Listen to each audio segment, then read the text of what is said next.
Hello, how's it going? Welcome to the stream. Let's see, I think we're all good. Yay, everything's working. Yes. So, welcome.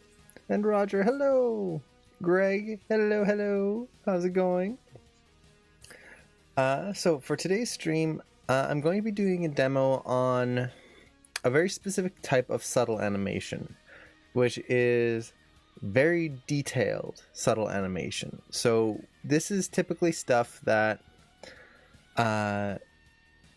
we get when we're trying to do more realistic styles of animation. Not so much cartoony, although sometimes it'll apply to that.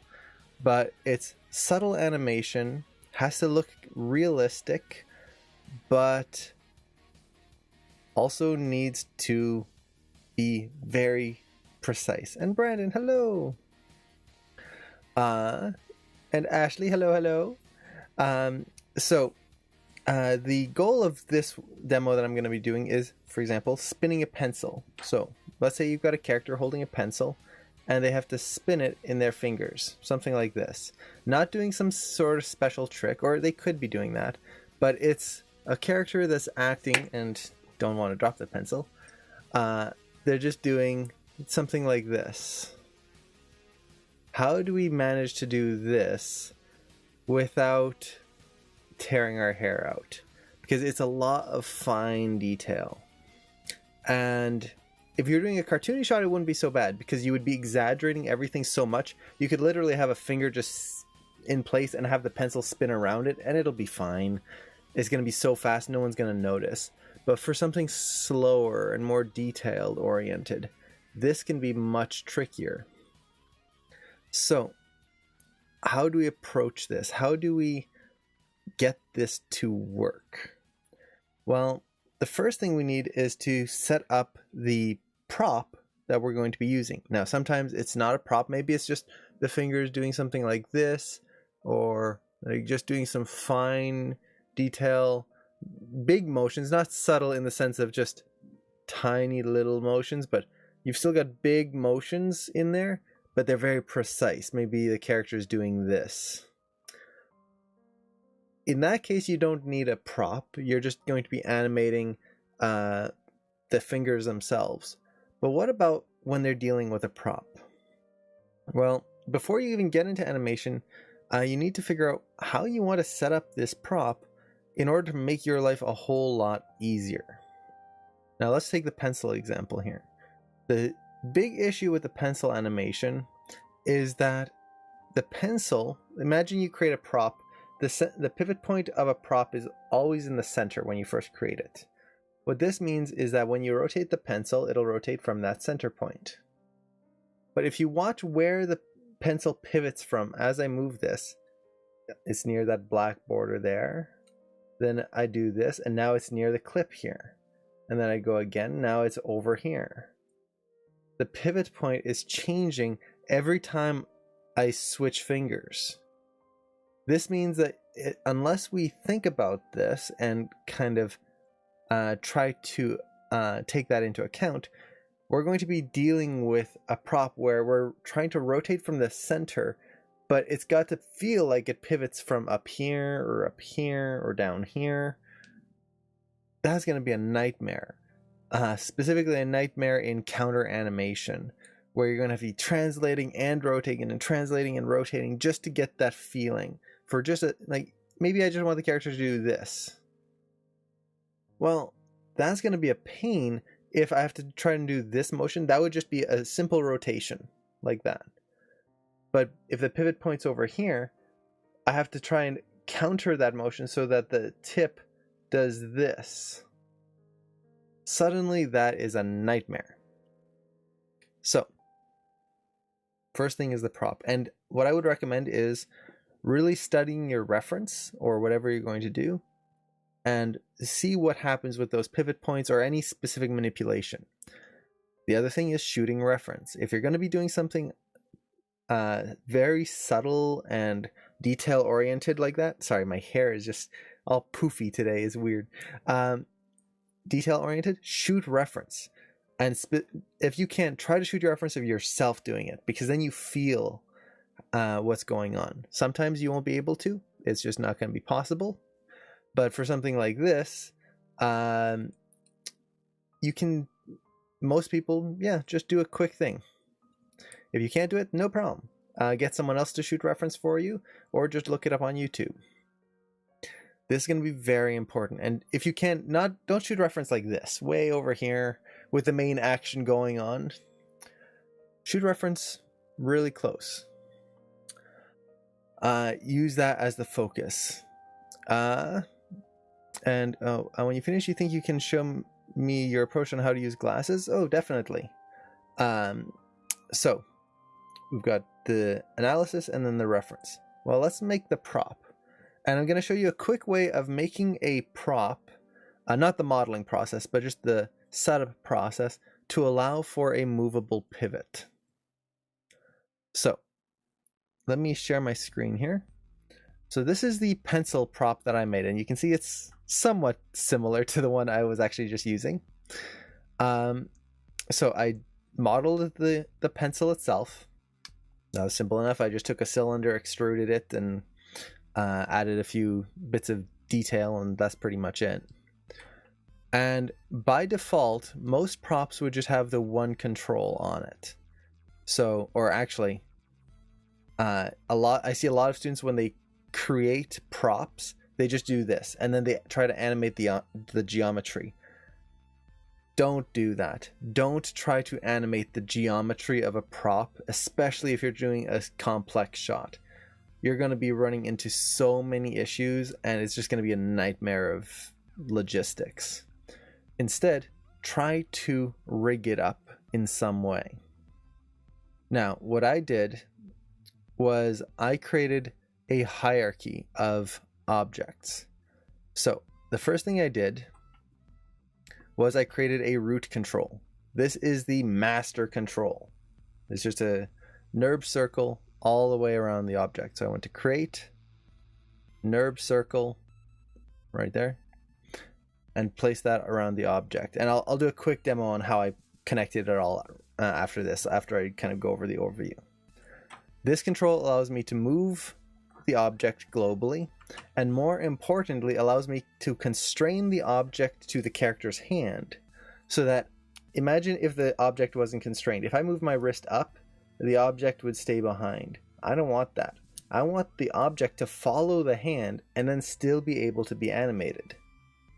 By using this root control, I can constrain that to the hand, and then use my sub control, this is the actual pencil control, to move things around. So this is going to follow the hand, the other moves the pencil itself within the hand. Okay, for this it's just another NURB circle right around the object. Now, after that, we have the offset.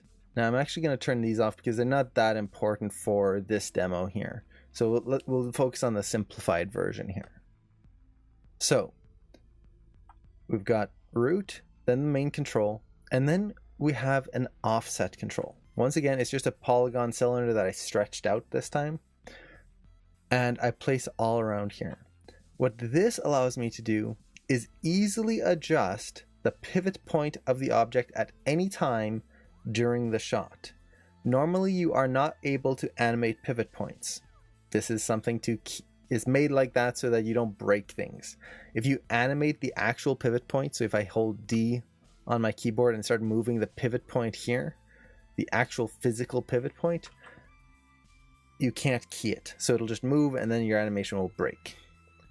But by creating this hierarchy here, I can now adjust the pen using this control. And for example, if I want this to be maybe rotating by the tip, put it like that, and then now it rotates there. I can take this, adjust it maybe to this end, now it rotates here. I have a variable pivot point now. This is going to be huge. This alone is going to make your animation job much, much easier, because you're not going to be fighting this counter animation. If I want to rotate from the tip, I'm not having to try and do this and oh wait, now this has to move up. But oh no, wait, now it's got to move forward. Imagine the tip has to be right on this point. And then, oh, got to rotate up. Got to move it down. I got to move it back. Oh, a little bit more down. And do that over and over and over. And then imagine having to spline that. That is going to be nightmarish. You're going to spend the rest of your time just trying to get this pencil to now wiggle around. Or I use the offset. Boop. Let's say I want it right near the end. Put it back to where it was. And then wiggle, wiggle, wiggle. Done. Easy. So that setup there is going to be huge. So let me actually show how I set it up. Now, actually, before that, I do have a few other controls. These are just more NURB circles in the hierarchy. And I placed these in just in case I wasn't sure what I was going to do for the demo today. But if you want to have the character holding the pen and then they're writing and they're doing this, where it actually has to be on the ground, instead of using this master control here, I have these sub controls, which are perfectly lined up to the tip and the very end. This way I can use these to actually write.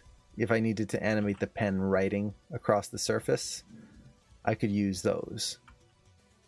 For the demo I'm going to be doing today, I don't need these, so not really necessary. So that's the basic setup. Now let me actually do a quick demo on how that is actually created. So if any of you are interested in kind of recreating that. So first, create NURB circle, and I'm just going to tear this off. So we're going to be creating a bunch of circles so it's easy to get to. This is going to be the root. Just scale that up and done. And then let's name it. So this is going to be root. Always name your objects. Create another circle. This is going to be the main control. So control. And for this, I'm just going to rotate it 90 degrees. Maybe make it a little bit bigger. Easy to select. There we go. NURB circle. This is going to be the offset, and I'm just going to scale this up and maybe make it a little wider. Beep. Like that. Let's name that offset. There we go. So very quickly, I've created the different objects. And from there, I just need to create a hierarchy of objects. Now, there's a few different ways you can do this. You could, for example, take the root and parent the offset to that. So select the main control. So always select your child, then your parent for regular parenting. So child, then parent, hit P. That's one way. For stuff like this, I prefer middle mouse dragging in the outliner just because I can visually see what's happening very easily. So for example, I want the offset to be under the control. So I'll take that middle mouse drag, and there we go. So that is pretty much the hierarchy right there. And now if I select my root, it moves everything. If I select my offset, it'll move only on its own, and the main control moves like so. Done. Now we need to connect the pen to the hierarchy here. And a lot of people, when they do this, they'll just select the geometry and parent that into the hierarchy as well. This is not a bad thing. It'll work. So select that and you can see everything's selected. But personally, I'm not a fan of this because you can see the object is highlighted. I don't like this. This, for me, when I'm selecting a control, I want the control to be highlighted, not the actual object. It annoys me when I see that when I'm animating. It makes me focus on the wrong things. So instead, what I'll often do is just keep them separate, like so, and then just take the root control, or sorry, not the root, this will be the offset. So take my offset, then my geometry, and just go to constrain, parent, and create a parent constraint. This is going to do the same thing, but now when I select my root control, the prop itself isn't highlighted. So now we can get that. It also makes sure that I don't accidentally offset the geometry. And there we go. We've got a pen that we can create an offset with. Boop. And voila. So very simple rig. And then I took all of those and then just grouped them together to keep it nice and organized. So when I reference this into my actual animation scene, it's just one group. I don't have a whole bunch of items. So just to make sure I'm understanding, you created those controls via NURB spheres. Not NURB spheres, NURB circles. NURB spheres are actual spheres, which wouldn't be very helpful for us. This is a NURB circle, which is just a curve. And then, yeah, I used parenting, just regular parenting, not constraints. So this is the hierarchy here. And then I used a constraint to connect the geometry to all of the controls. And the constraint is just there because I don't want to be able to see the highlighting on the object.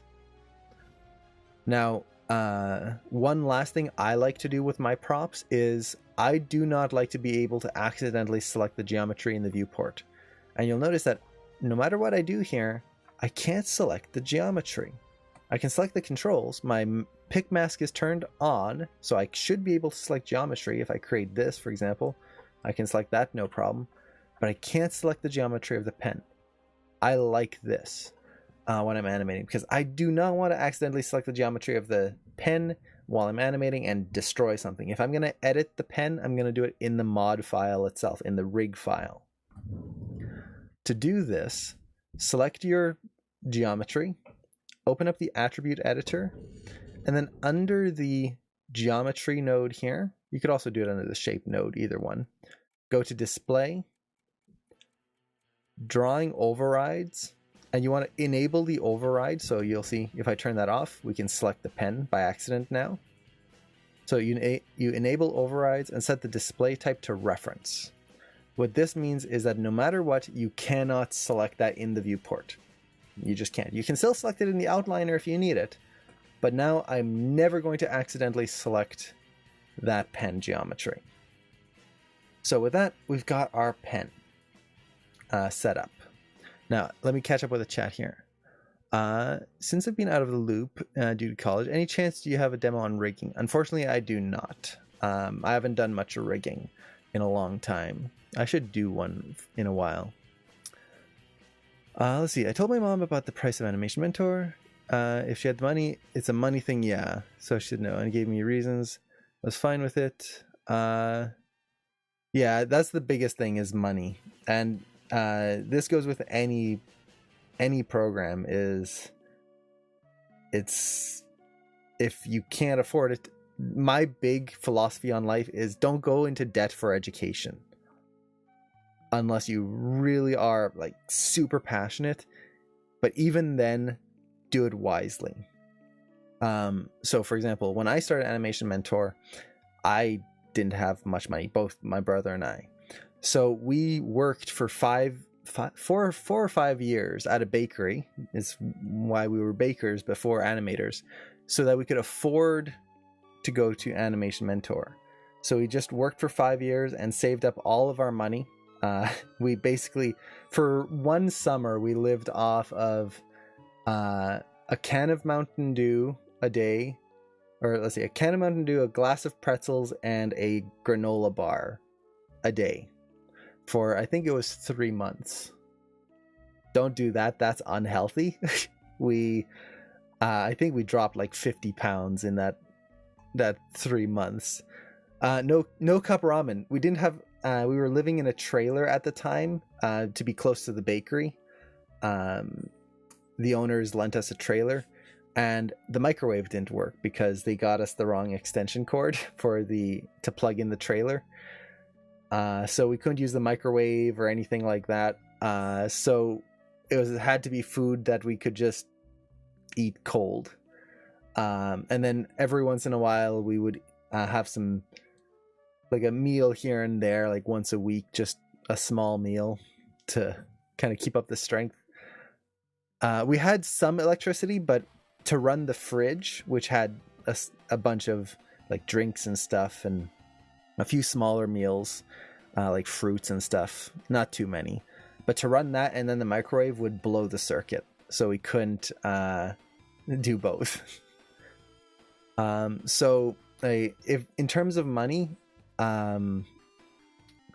yeah, don't go into debt for it. I would, for me personally, if I had to go for another college course or something like that and I didn't have the money, I would try to save up first, then go for it. This way I can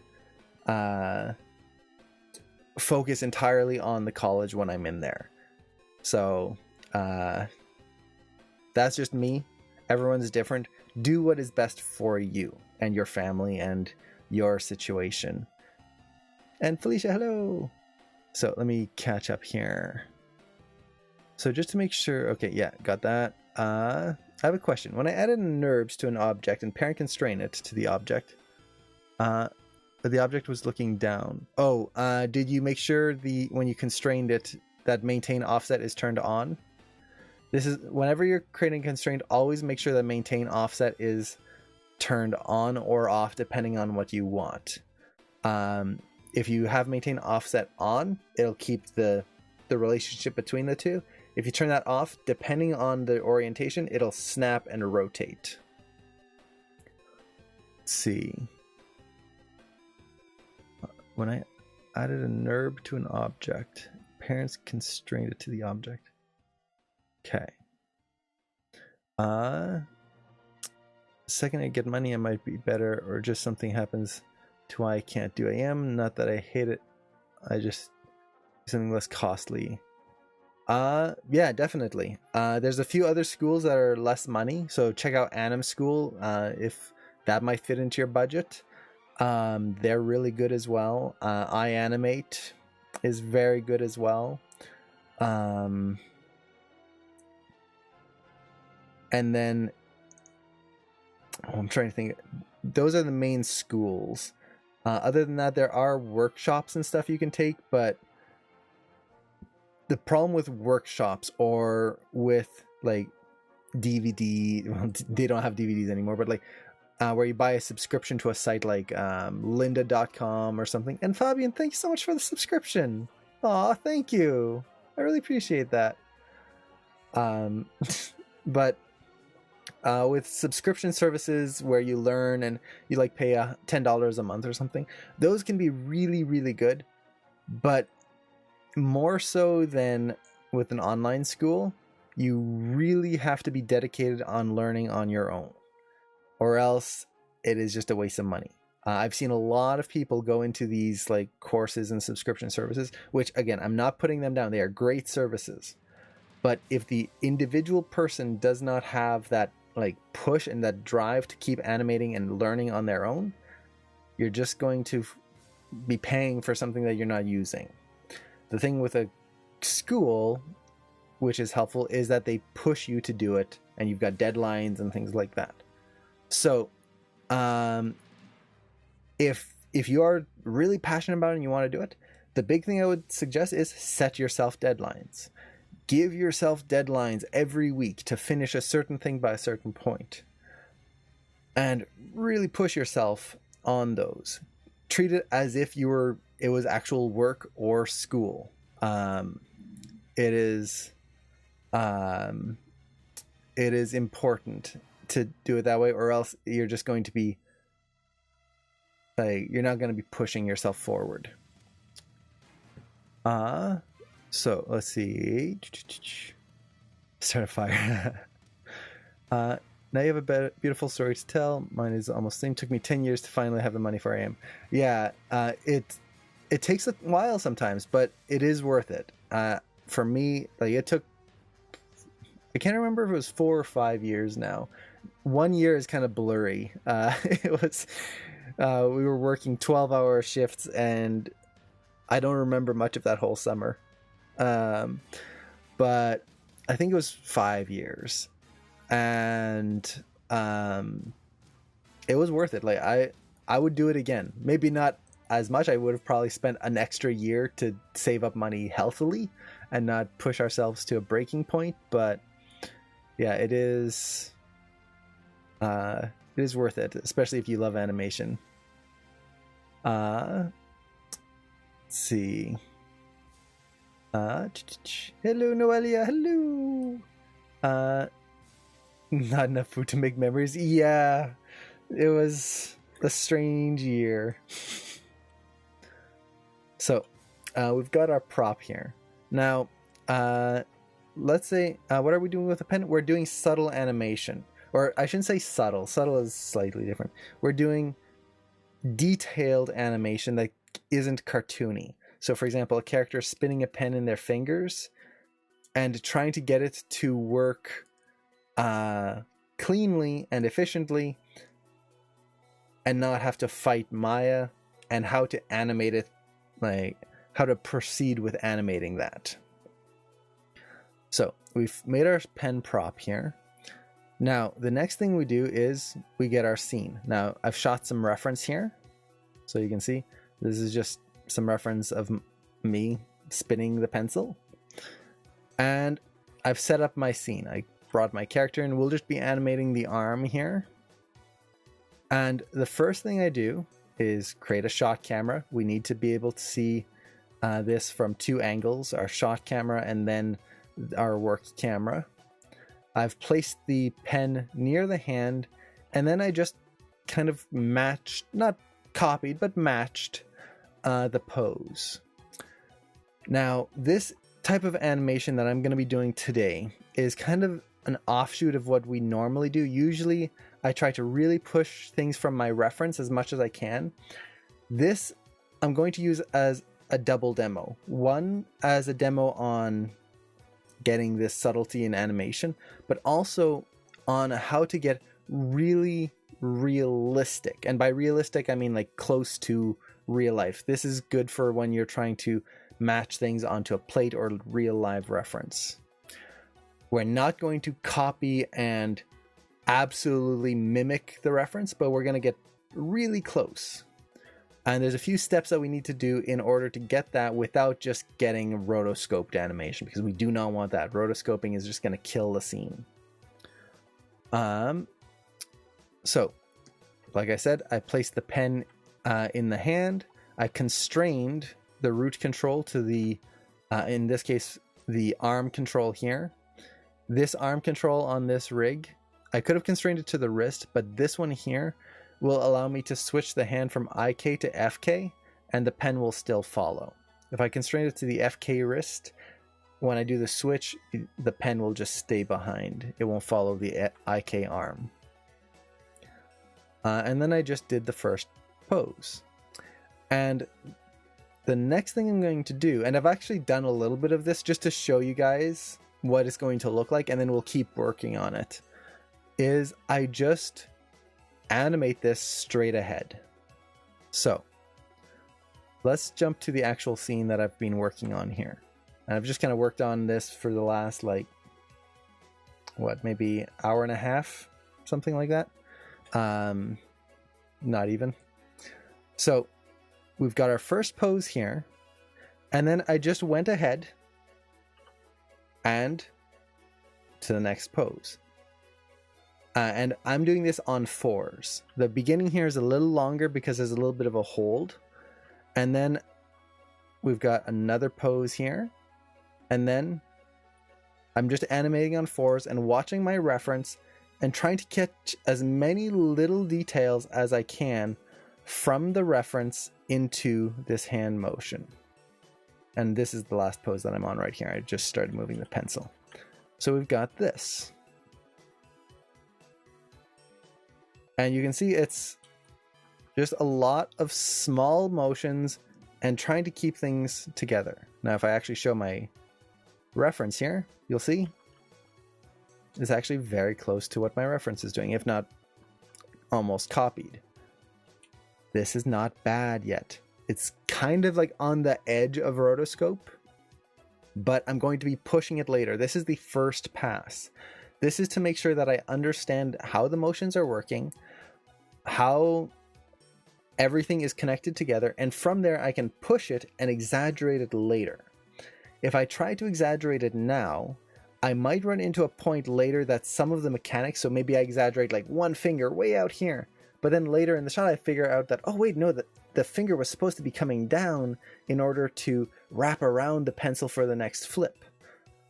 I don't want to run into a situation that I then have to reanimate a whole chunk of stuff. So I would rather stick closer to my reference for the first pass, and then once I know where all my motions are and I can see all my curves, from there I can start refining, cleaning, and just kind of making it bigger and better than the actual reference. Let's see. I know it's just a demo, but don't you do planning for the animations anymore? I mean, is there a level of good animator where you don't have to use planning anymore? Yes and no. So let's take a little break here, and I'm just going to cover this because it is a very good question and is a very good observation. So with planning is an essential part of any animation. Absolutely essential. Never skip out on your planning. With that said, the amount of planning you do and the way you do it will change as you gain experience. So, for example, let's see if I can find it here.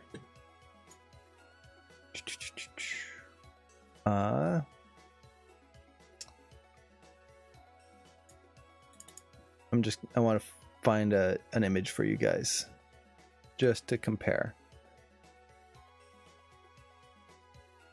So I just need to remember which folder it's in.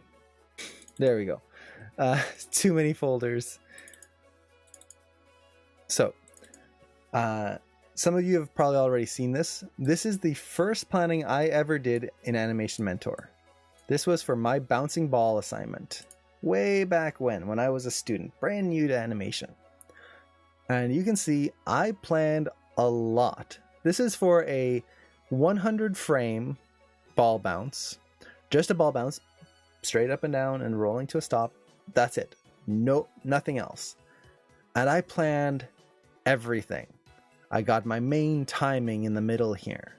I've got my peak, my contact, my peak, my contact, the number of bounces. I've got notes all over.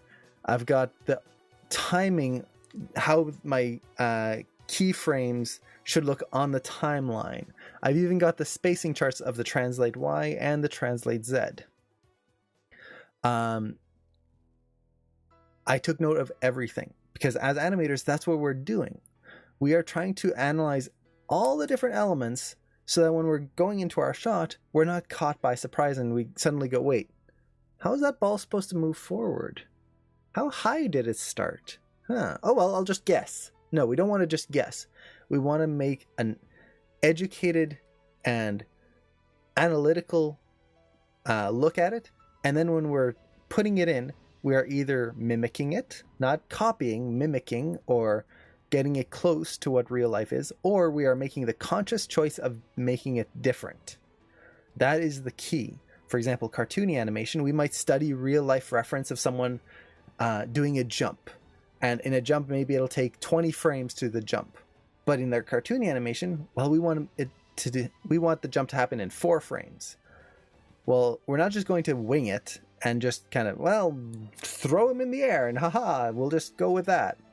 We'll analyze the real reference and then make the conscious choice of what we will drop, what we will keep, and what we will modify in order to get that to feel right. So we're studying everything. Now, as you get more and more experience, now let me see if I can find another image here. So, wrong folder. Too many hard drives. Okay, this is it.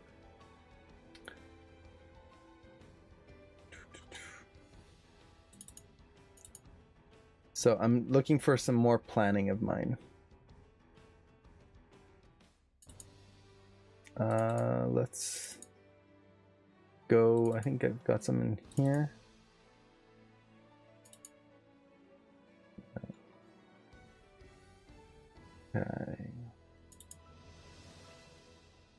Okay, so this was class 3. So this is some planning I did for class 3. In class 3, I always made sure I did 3 pages of planning. One was an exploration page, which was just looking at my reference and taking poses from the reference and trying to see how I could push them. Maybe I keep it the same, maybe I try to reverse the angle. It's just exploring the elements that I'm doing. I had a notes page. So the notes page is just lots of notes. I also made sure to plan out my cinematography of the scene, whether things would land on the rule of thirds, where things would line up, all of that. Lots of notes. And I ended up writing even more notes than this. This was just part of it.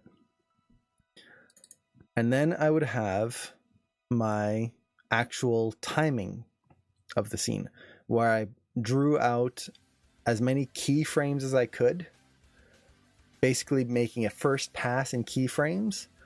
And then you can see some elements of my original ball bounce timing. I've still got that timeline at the bottom, but I kind of expanded it a little bit. I made some these kind of steps in here. This allows me to easily see whether my timing is even or dynamic. So for example, I can see fast little steps right here, slows down, a little faster, really slow, faster, hold.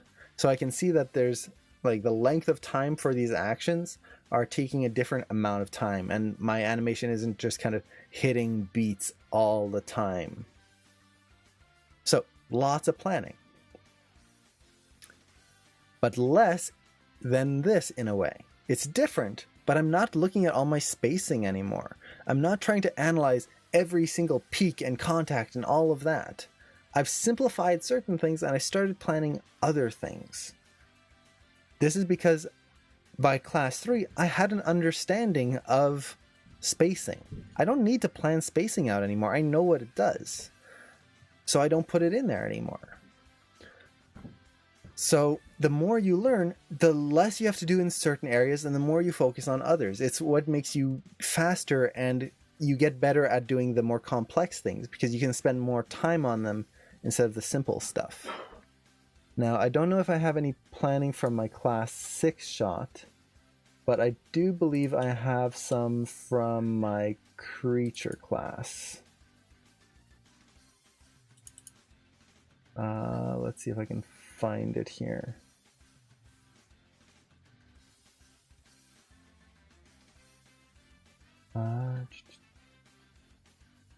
Okay, so this was a planning for a catwalk. So, oops. Back when I had long hair. Look at that. So young. So this is a catwalk. You can see even less information than before. Now is a different style of information. I was trying to figure out how a quadruped's foot cycles would work, but we've still got the timing, and everything else is just kind of dependent on what I'm currently working on. What other stuff do I have? Okay, here's some planning I did for another cat animation. You can see my drawing skills, not great. But overall, it, like, to put it simply, is as you gain skill, you have to plan less because you already know what's happening. A good example of this is, for example, drawing. If you read a how to draw book, they always tell you to draw like circles to begin with. So for example, let's draw a leg, and my pressure sensitivity isn't working. Let me close this off and reopen it. Okay. Nope, wrong program. Clip Studio. That's what I want.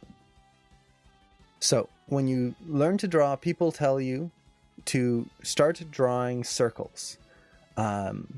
You look at that, and it's in every book. Everything's a simple circle. Everything is an oval or a cube. It's simple forms.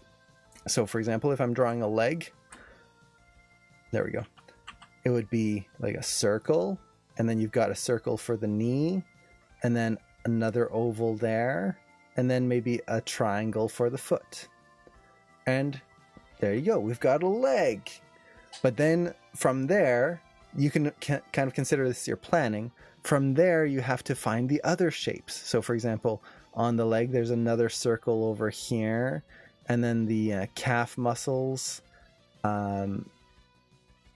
It's high on the inside, low on the outside, I believe. I might be wrong on that. I haven't drawn legs in a while. High and then low.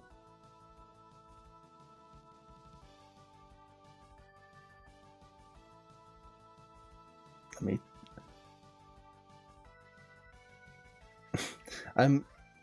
Yeah, I think it's that. So you've got that angle there. Yeah. So you have to draw these circles in and then start to shape the leg. So you're doing all of these extra steps.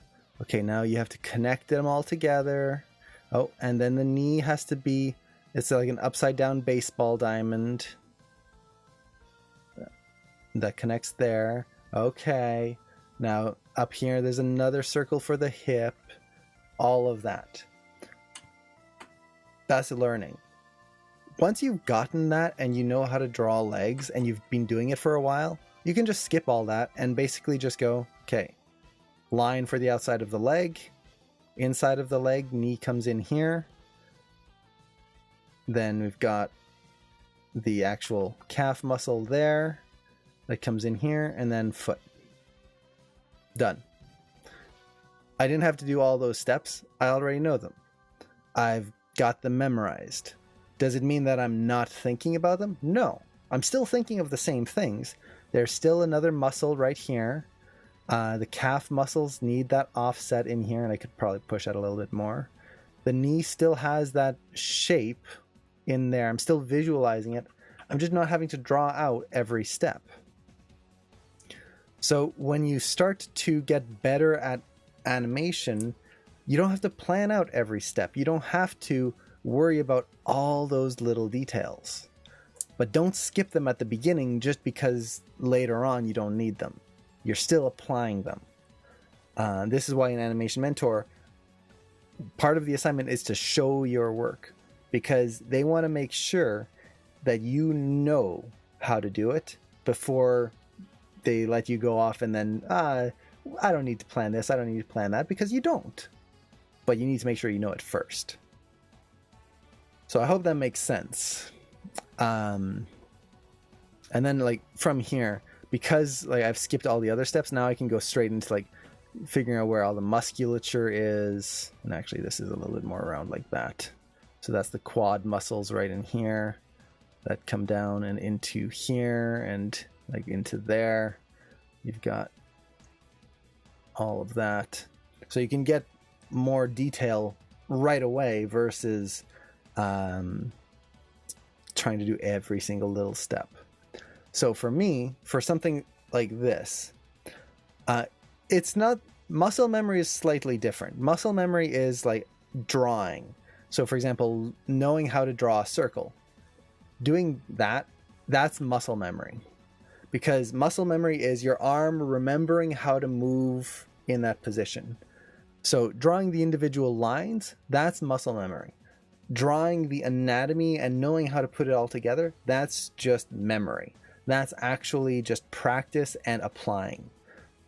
Muscle memory is one of those things that even if I was to, like, let's say get brain damage and forget how to draw, lose all my memory, if you put a pencil in my hand, I would still be able to draw a circle because my arm, draw a circle, I can't draw it now. But my arm remembers how to do that.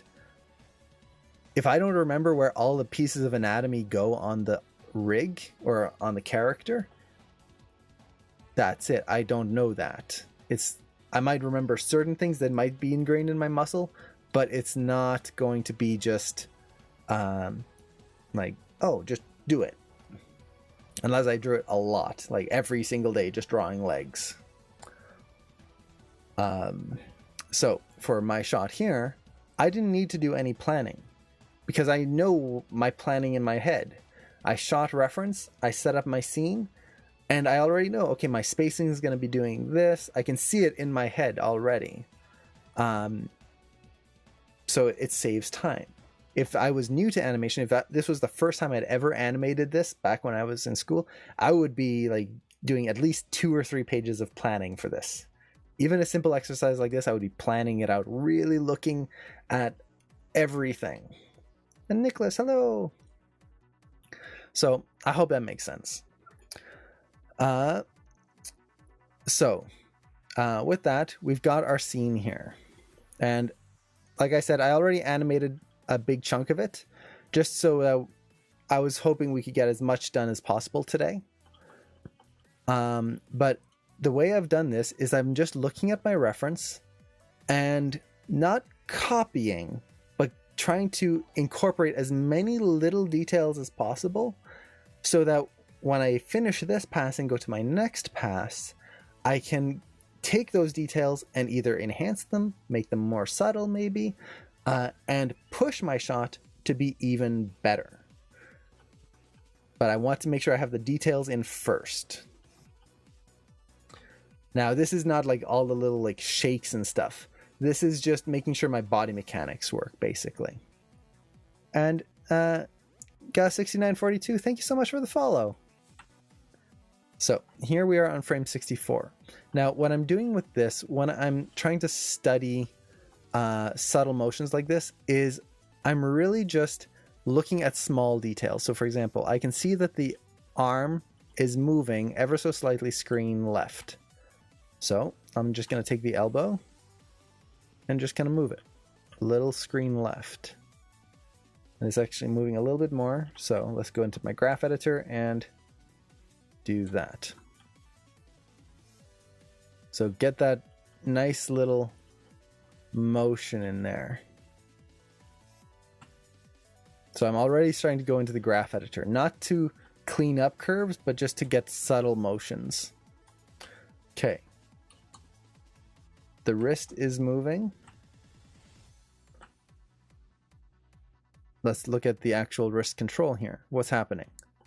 So the hand is kind of going back away and kind of tilting screen left a bit too. So do that. Rotates around this way and back. So I'm just trying to incorporate those details in there. Okay, something like that. Now the pen, I think I've got it close to the right position. Might be right there. And let's actually focus on the pen just for a little bit.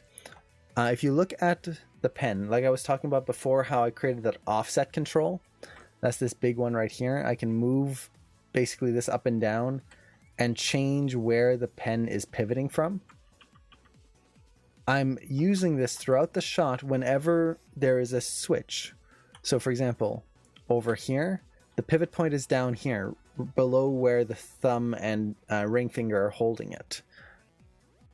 Right there. So it's pivoting from down there. And now, as the pen kind of comes up, it's going to be held up here by the thumb and middle finger. So in preparation for that, I moved the pivot point up slightly. And I might even just move it a little bit higher. Something like that. So now, as that thumb comes up, the thumb is going to be repositioned here. Get the nice bend in the thumb. Oop.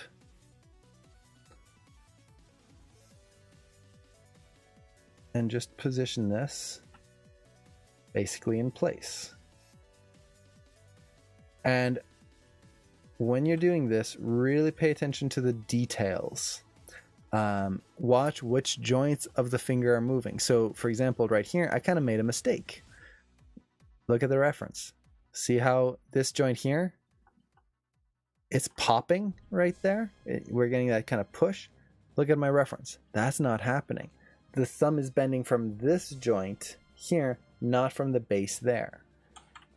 Watch for those. This is why I like to kind of keep it close to begin with, because it makes sure that as I'm animating, I'm getting the anatomical details correct. I don't have to try and match it 100% and get it to be just like absolutely 1-to-1. But if I can start watching those details now, it's going to make animating much easier later and exaggerating later, because I'm actually basing it off of real mechanics, not just guessing. So let's actually move that pen a little bit more so we can press it in there. So it's being held. The index finger is kind of a blur right now. It's actually coming through. And let's see. I'm actually going to go forward just to see where it's heading. Okay. So it's basically going to be here. Now, this is also where knowing your hand anatomy in this case is going to be very important, so that you know how to animate the fingers. We talked about this in a demo not too long ago about hands and how all the tendons and stuff work.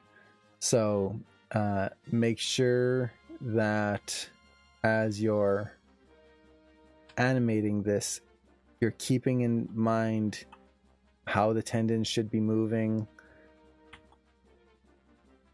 how all the different elements are going to be kind of working together.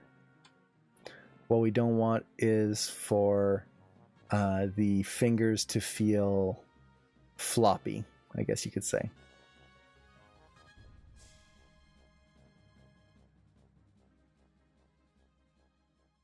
So something a little bit more like that.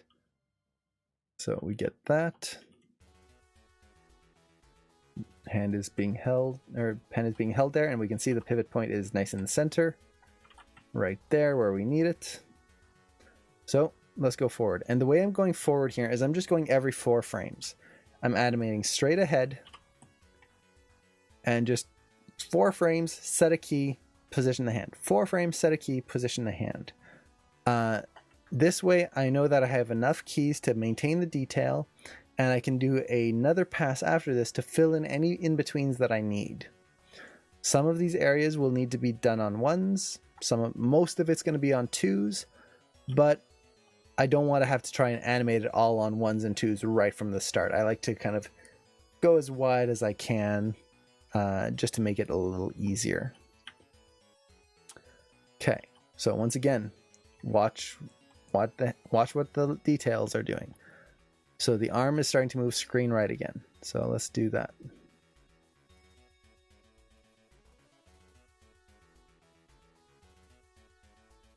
It's kind of bouncing right here. I think I'm gonna do that. Okay, comes through there. Now the wrist. It's kind of hanging back a little bit. Maybe coming down slightly. It's hard to say. If I'm ever unsure, I'll just look at my graph and see if I can just continue the motion or find a good way to offset things. So maybe here I'll just ease that in.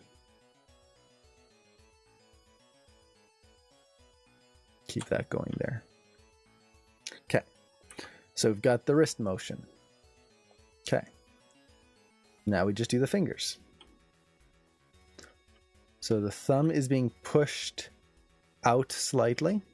So push it out like that.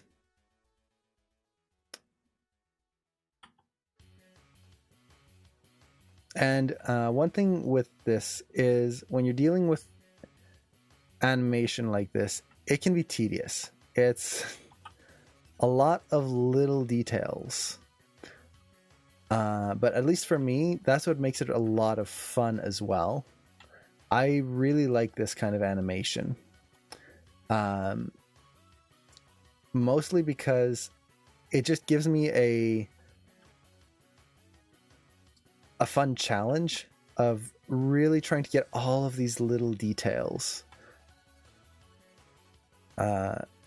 I love animation that has like fine details and especially intricate work.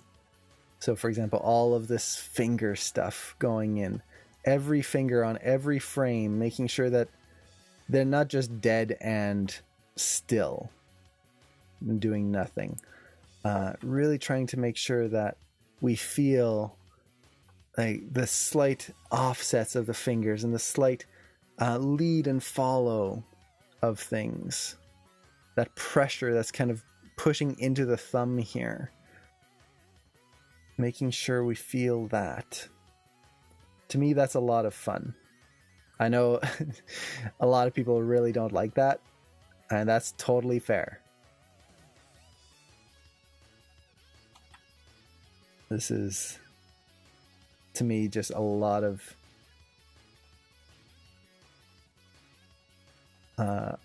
fun to try and work out. It's almost like a puzzle.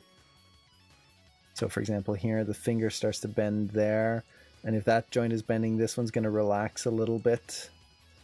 The pinky is actually going out, so this is very important. Look at the side of the hand. It's not moving, but look at the knuckle area, how much motion is happening in there. The hand is expanding outwards quite a bit. It's not just rotating down and up, just like that. It's going in and out. This is what's going to take your hand animation and really bring it to that next level. Don't let your hands just feel like they are... what's the term I'm looking for? Just single hinged joints. That's just going to be boring and just not going to be fun to look at.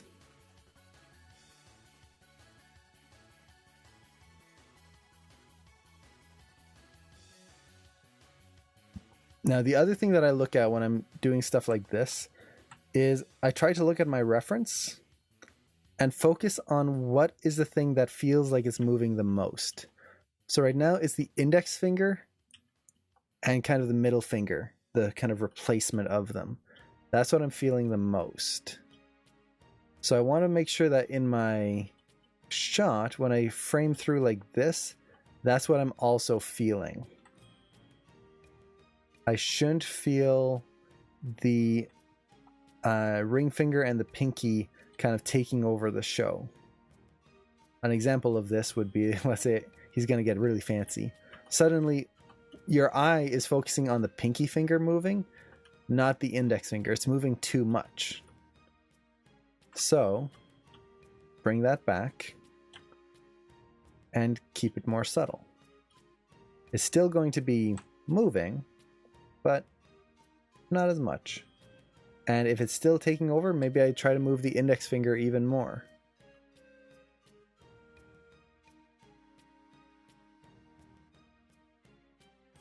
So something like this.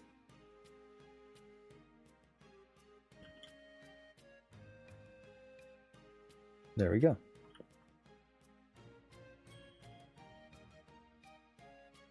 Okay. With that, 4 more frames. So you can see this is why I wanted to get as much done before the demo as possible, because at this point it's really just kind of going through and it's a little tedious. Okay, so the arm is going down still. Let's actually do that. Let's ease it.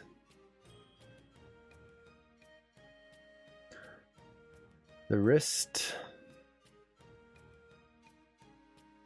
We've got a rotation to it.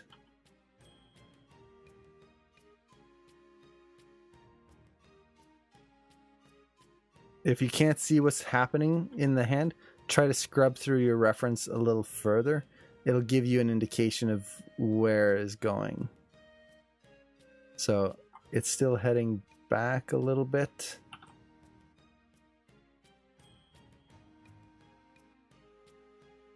Like that.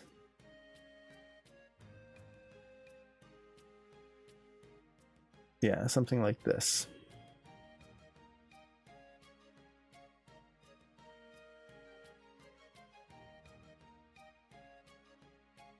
Okay. So let's start with the pen. The pen is pretty much just being held there. I might give it a little rotation because as it's being held, the thumb is kind of in place here, but the index finger is sliding down ever so slightly. So let's try to push that.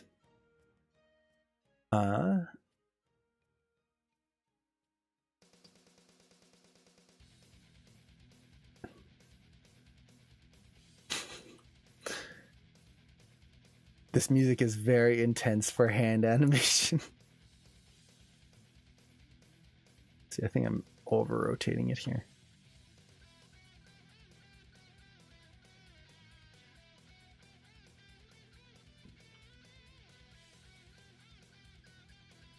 Okay, yeah, like that.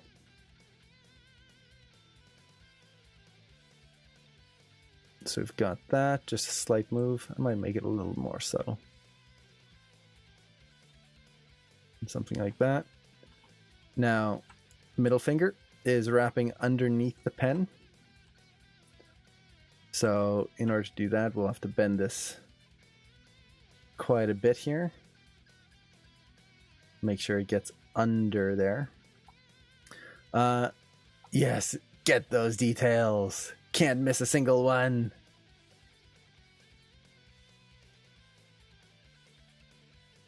Let's see, something like that. Let's straighten this out just a bit more.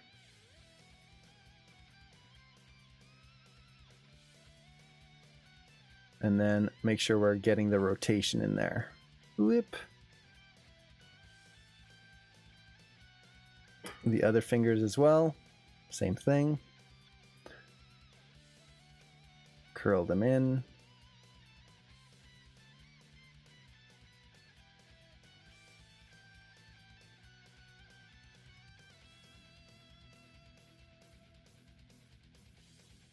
Try to get a nice appealing hand pose as you're doing this.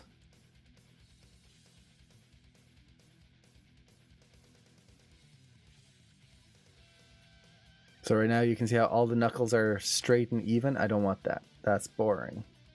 So maybe we'll bring this finger a little closer to the center here.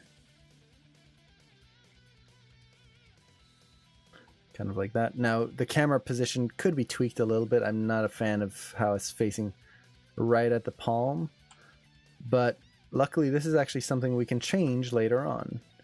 Because we're I'm making sure to animate this as close to realistic as possible. What I mean by this is I'm not cheating a bunch of stuff or trying to make the fingers just do all sorts of weird things and just make it look good to camera. If I look at my shot from any angle, so for example the back here,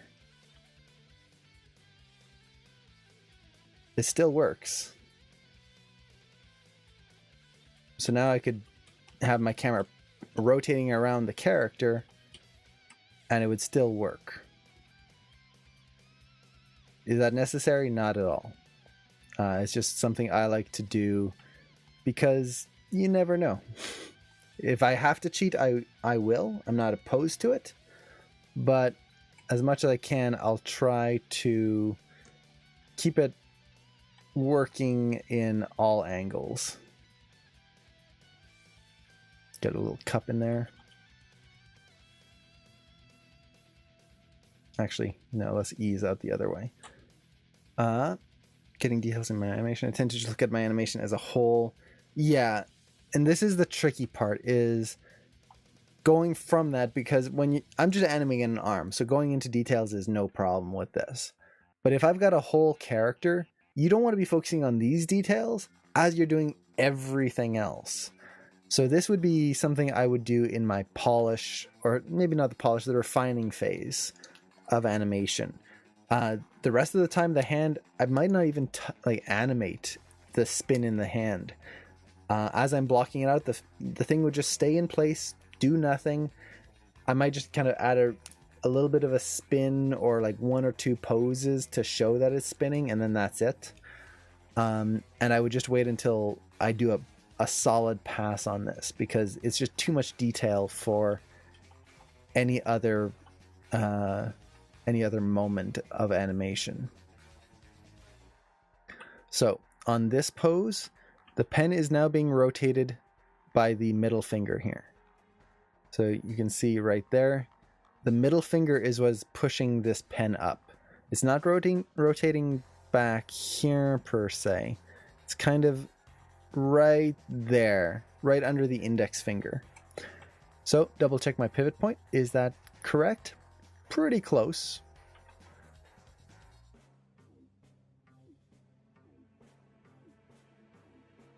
So let's kind of take that and whoop, rotate it. If I find my pivot point is slightly out of place, I can always adjust it afterwards. So for example, if I find, I should put it closer to the black there, take my offset, just move that, and there we go.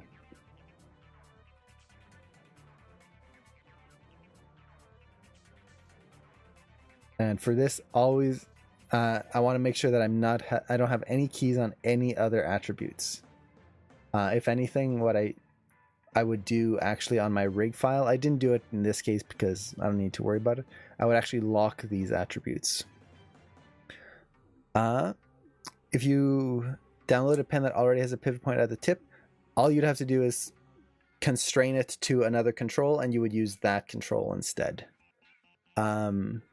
Is it a rigged pen, or just like a pen geometry and the pivot point pivots from the tip? Because if it's rigged, you could just take the geometry and re-rig it in the setup that I did. Or if it's just kind of one control holding it together, you can just take that and parent that underneath something else. Okay, just a pen geometry? Yeah, then you want to rig it. If it's just geometry, you need to rig it. And rigging it in this case is not complex. It's not like you're adding joints and all of that. You could if you wanted, but it's just creating that hierarchy and then constraining the pen to that hierarchy. This way you have the full control that you need. Because even just to constrain it, you need to have this root control here in order to make it follow along and move with the wrist. Otherwise, if I'm doing something like this, hiya, that pen would just stay in place, and that's going to be a nightmare. Because then any animation I do, for example, if I start layering in stuff to the shoulder here, if that pen's not following the hand, I'm going to be in a nightmare of trouble. Hey, Sin, hello! Gotta have the sound effects. We're animators. Everything has a sound effect. So, let's bring this up just a bit here. Yeah, something like that. So you can see how there's kind of this little wobble in the curve here. That's okay. When I play back at full speed later, I might take that out. I might change it. For now, we'll see. Maybe it's going to add some nice texture to the shot.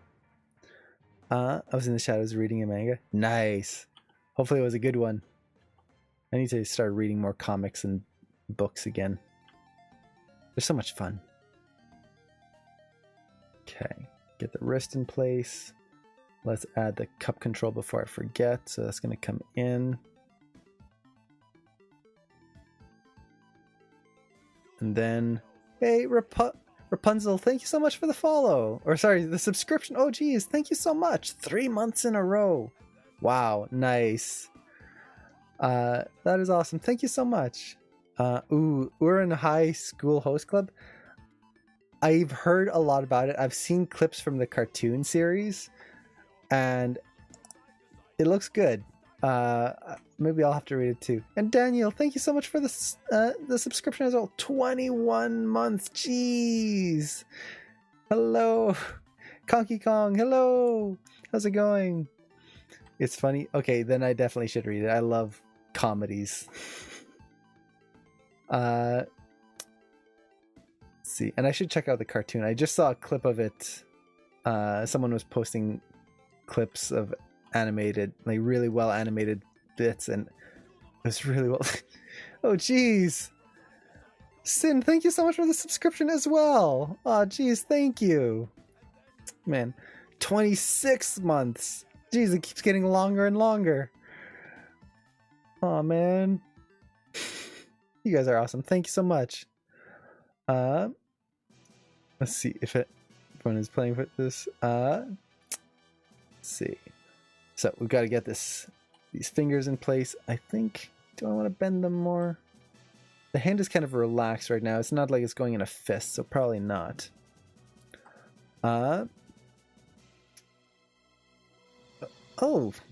I just noticed there's a hype train. That's the first time I've ever gotten that. That's cool. We're at 22%. I have no idea what happens when it fills up. Maybe the stream explodes.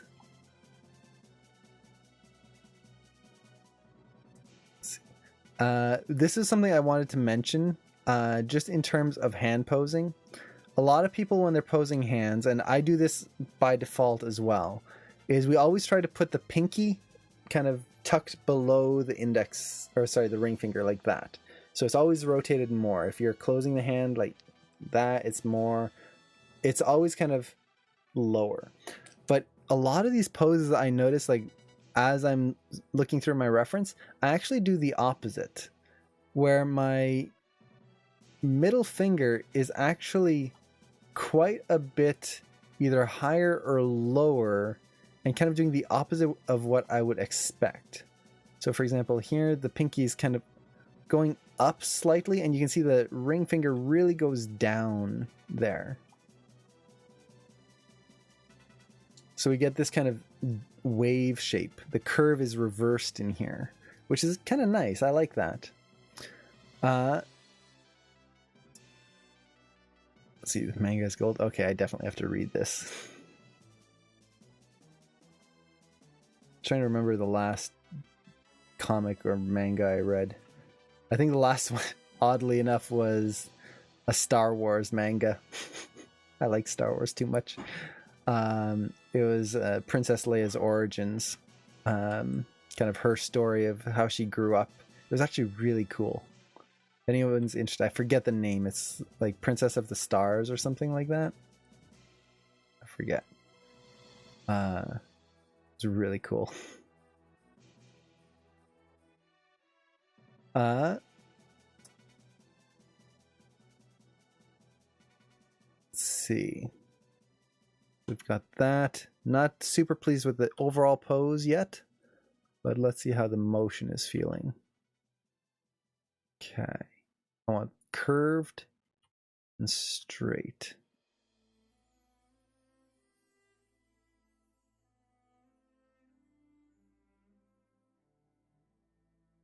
Okay, so that's feeling not terrible.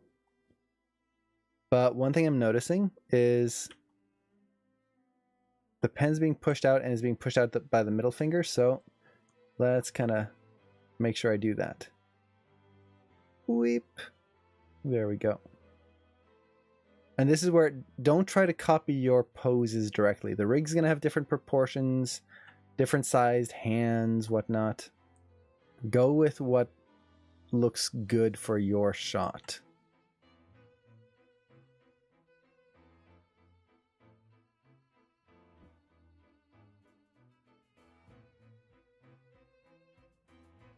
So we're not copying, we're trying to improve upon, I guess you could say. Let's bend this digit just a little bit more. Keep it within the silhouette. Okay, we'll call that for now. Okay, there's definitely a wiggle in the wrist here I'm not liking. Which is actually in my reference. Don't want to keep it.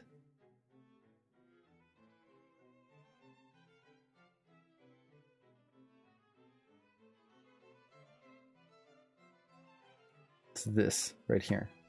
It's the elbow.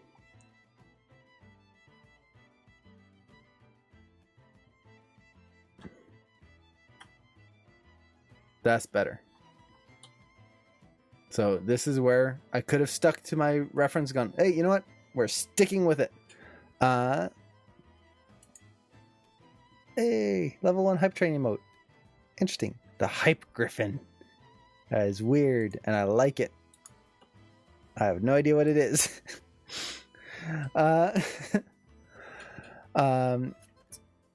But now, because I cleaned this up, we're off a little bit from the reference on that one frame, but the animation is much cleaner, which is what I want. Legibility over sticking exactly to things. Okay, keep going. Now, I'm not sure when I'm going to finish. I don't know if I'm going to do the whole thing. Actually, we're pretty close now. Like, honestly, it's just a repositioning at this point. Like, we've got a little bit of a spin here. I could probably just end it here, like on 85, and then go on to the next phase. That way, like, I think you guys get this at this point. Let's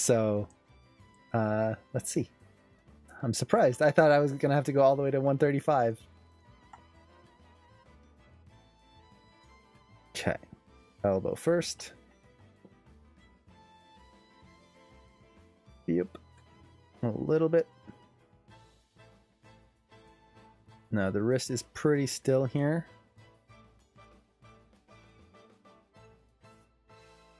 Starting to rotate. He's still rotating back just a little bit here. Maybe coming forward. Even if I don't see motion in the hand, I'm trying to build it in and exaggerate it. That way I know that it's there. And later on I can just tone down the curves if I need to. Okay. Let's get the pen first. The pen is still being pushed up. Something like this. There we go.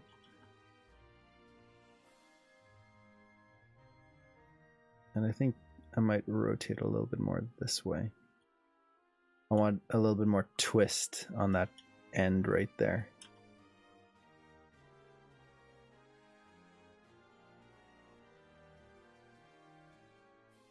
There we go. Let's see. Ooh, fake animator math? Ooh. What kind of math do you need, Gomical? And let's see. Okay. Gotta make sure. Hey, NS Films, hello! How's it going? Hope you're doing well. Okay, so the pinky here is continuing to go down as the ring finger starts to come back up. So little offsets like this is what, how to put it, what I live for as an animator. It's that little bit of contrast that breaks things up and makes it just that much more appealing to look at.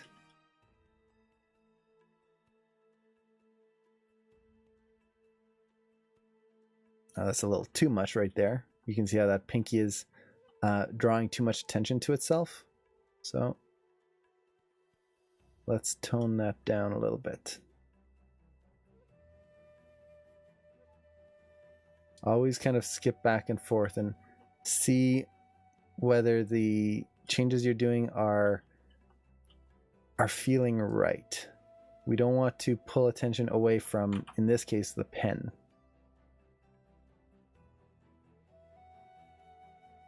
So something like that.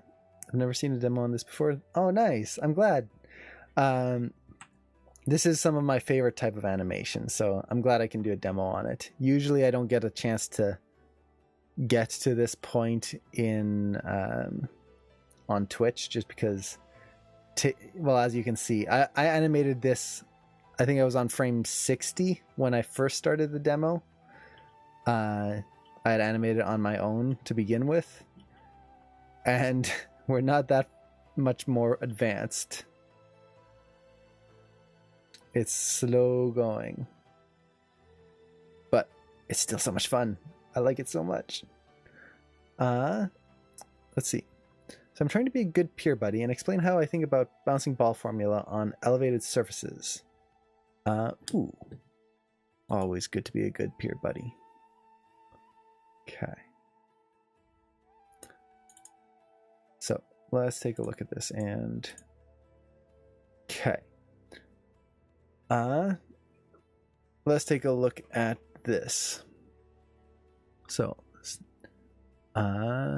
see. If I take number of frames to jump on flat ground, and the apex of the jump is half that, and the elevated surface is % of the apex of the, then the ball should end up on the frame. Okay. So you could definitely do this. For me, I'm not a fan of math in animation. That's like, everyone's different. For me, I used to be. I'm a math person. I love spreadsheets. I love like all that kind of diving into like the formulas of things. When I'm on my image, my counting. Oh no, that's. I guess it is very close to Radigan. I never really thought of it. It's just a name I made up at one point. So for me, the math of it doesn't matter in animation because it's really whatever looks best. Even though you have it mathematically accurate down to the core, if it doesn't look good, we change it. So for me, for something like this, like when dealing with a character that has to stop on a different surface, the way I typically look at it is, let's say we've got the ball here, and it's going to land over here. I just imagine, okay, I'm going to animate the bounce. And let's do this. So if I animate the bounce and the peak, let's say this is frame, I don't know if you have any frame numbers here. So this is going to be frame, we'll say 1. And then the peak is, let's say, frame 11. So 10 frames. Well, then that means that they would land most likely on frame 21. The peak is halfway. So we've got the there, peak halfway, timing wise halfway as well. And I would just kind of animate that very simply, let the character go into the ground, and then as they're coming down, you just take your curve in the graph editor and break the tangent there. You add a key and then break it when the character is about to hit the ground. So I can do a quick demo of this. So let's see. Let's clear this. So if I had to animate a character jumping and then landing on a surface that is not level. So let's take a cube, move. There we go. Move that down there. And then duplicate this and move this up here. And the character has to jump from one to the other. I would set a key on frame 1. Let's go to 21 and put them over here somewhere. So that's going to be the main jump there. And then on frame 11, this is the peak. So let's open up our graph editor.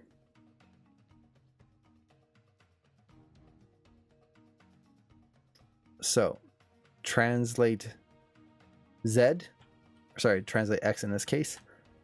As they jump, it needs to be kind of linear. It's not going to ease in because when you jump, you don't slow down to a stop mid-jump. It'll just be something like that, maybe a nice curve. So we get that forward translation. Get my Y looking correct, so push this nice parabolic arc for the jump. So now we have bounce and it goes right into the ground. So now instead of trying to worry about the math of it, I just find, and actually this lines up pretty well right here, it's going to land on frame 16. Okay, so I'll hold down the I key to insert a key right there, or I could just hit S to set a key, and then flatten that out.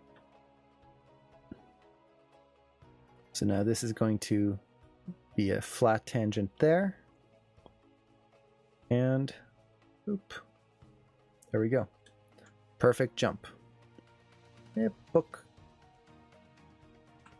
And that's it. So yeah, for that, like, you could go into the mathematical explanation of it, and it could be helpful, but overall I find that most people, when you go over mathematics with animation, it doesn't quite work out as well as you would want.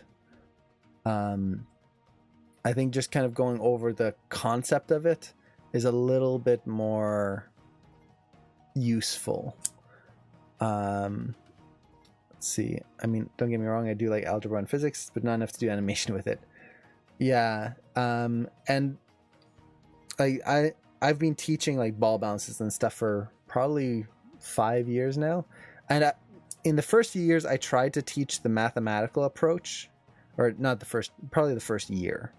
And it never worked out. Students didn't like it. No one likes math as much as I do when it comes to things like that. So instead of trying to work that out, just keep it simple. And I think showing the graph editor more than anything is going to be more helpful.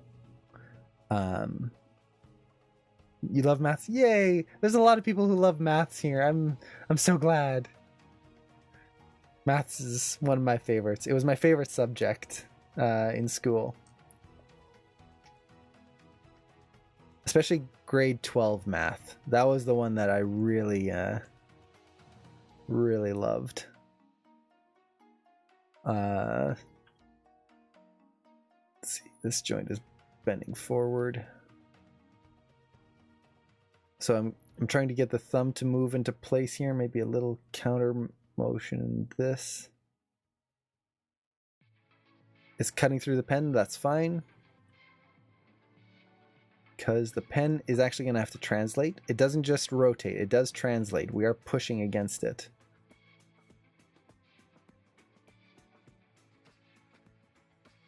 So something like that. And then the index finger. Oh, I'm glad it makes sense. And yeah, it's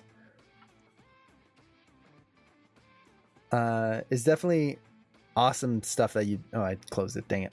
I do like the explanation. Like, for me, that explanation is awesome. I really love it, especially when you have like all the feather stuff as well. That is so cool. Let's see.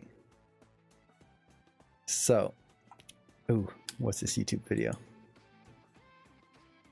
Oh yeah, School of Rock. I haven't seen that show in ages. I'd have to check it out again. I don't remember much of it. You were able to make Doom run on your calculator? Nice. That is one powerful calculator.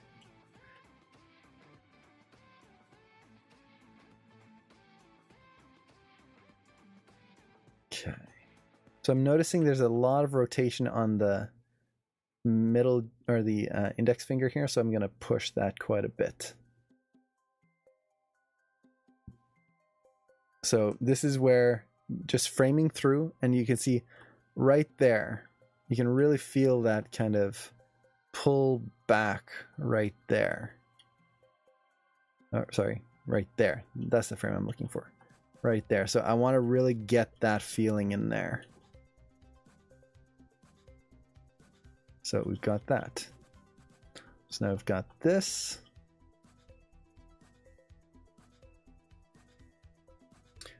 Let's go 4 frames ahead. And I think we've only got 2 more keys, I think. Because then it's just going to be in a hold. And the animator, hello! Found this channel by accident. Hey! Welcome. I'm glad you're here. If ever you have questions, definitely feel free to ask. This channel is all about answering people's questions, helping out, doing demos for people. So if there's something you want to learn about animation or are curious about, feel free to ask. I love doing demos. I love kind of going over this stuff. And if it helps someone, then that's even better. Oh, is there a question? Oh, thank you. Sin's my question guardian. Hello from France. Hey, so Caleb. I'm studying at Anim School. Oh, awesome! And I'm in the overshoot assignment. I was wondering, do anticipation and overshoots always create arcs? No. So the simple answer is no.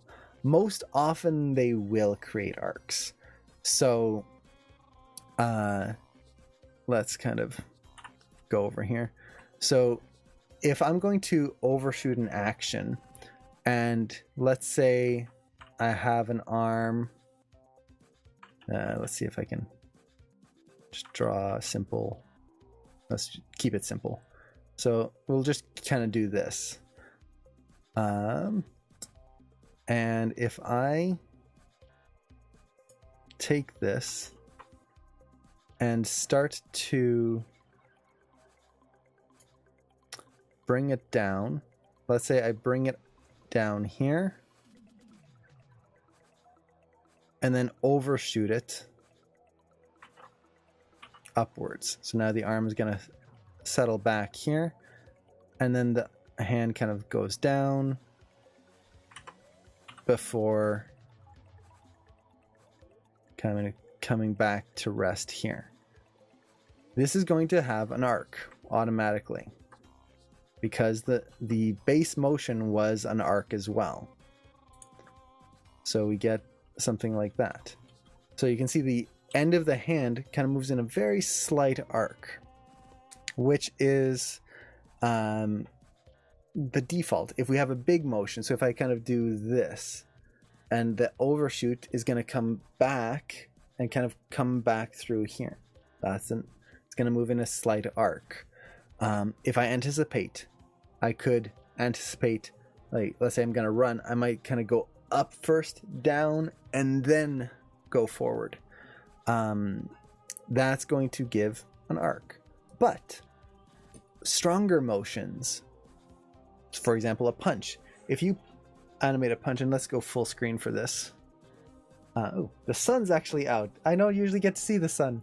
So if I'm going to animate a punch and just have the character go like that and then overshoot and come back, that's just going to be a straight line.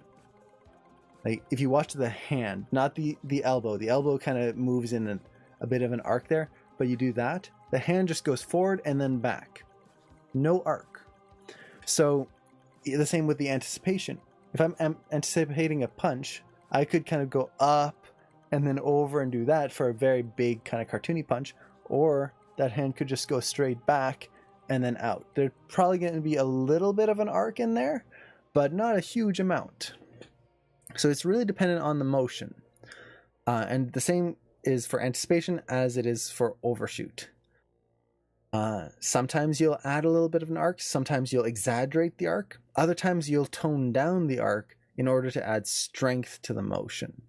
So, for example, if a character drops and there's like that, there's not going to be an arc because they're just dropping straight down and then landing, and you get that kind of squash, overshoot downwards, and then bounce back up. So, I hope that answers your question. Let's see. If you have any other questions on that, definitely let me know. And I saw something else here. I was going to say assistant, but question guardian sounds way cooler. Yes, the question guardian. Let's see. Only 4 more months and you're free. Yay! Oh, what 2D software is this? This is Clip Studio Paint, which is a wonderful piece of software. This is my favorite drawing software. It's not super expensive. It's not Photoshop expensive, but it is like $200, I think, on average. I got it on sale. They have sales all the time. Like I got it 50% off or 75% off. It was a crazy sale. And it's really, really good. If you want to do some 2D animation, like 2D software, and especially as a student, you don't have that kind of budget, another piece of software I recommend is Krita. It is absolutely free. There is no cost to Krita. And it has some great animation tools in there. So I'll give you guys the link if anyone's interested. If I wasn't using Clip Studio, I would use Krita as my default drawing software. That's how much I like it. The main reason I use Clip Studio is I was using that before I started using Krita. And I've got all my brushes, all of that kind of designed for Clip Studio. So at this point, to kind of catch back up, it would be more of a pain. But oops, don't need this anymore. Let's see. Krita's UI, it takes a little bit of getting used to, but I think you can actually edit the UI. If I remember correctly. Might be wrong with that. I know you can change a lot of the keyboard shortcuts and stuff. Plus, you can always just drag and drop things where you want. The main thing that I find takes some getting used to is the pens. Just because of the way it's they use it, but it doesn't take too long. So yeah, let's make that brush a little smaller. So, bubbles.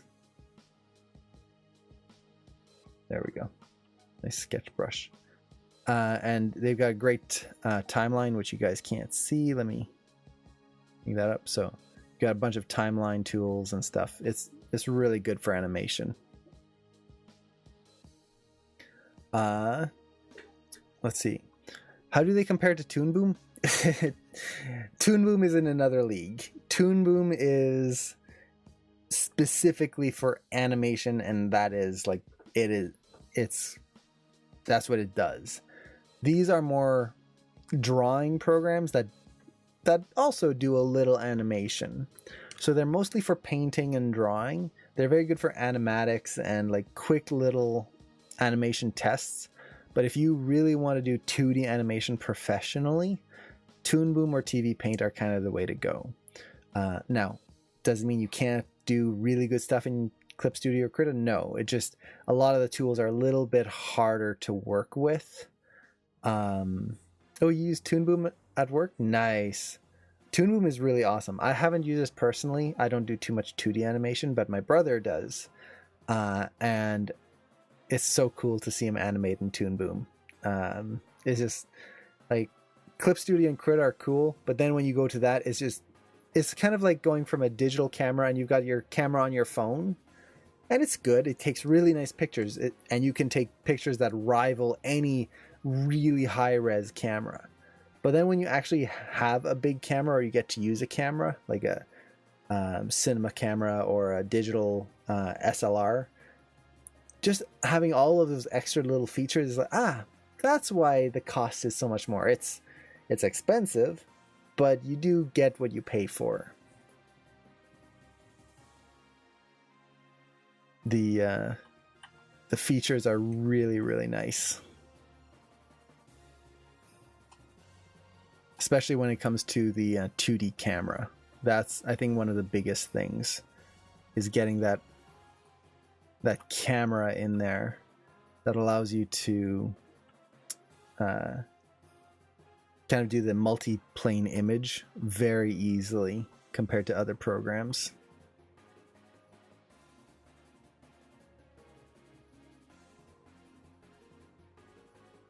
Get that nice parallax scrolling. It's like animating in Blender as opposed to Maya. Yeah, kind of. Blender also has some good 2D animation tools, from what I've heard. I haven't used them personally. I don't use Blender very much. But I've heard that those tools are supposed to be really good. And they keep getting better and better. So it might be something worth checking into if you're really wanting to do some 2D animation, but can't afford like Toon Boom or TV Paint. And in terms of which one's better, Toon Boom or TV Paint, I think it's a matter of preference more than anything. I know European companies tend to prefer TV Paint, whereas American companies tend to prefer Toon Boom. So I don't think that it's just they have different markets.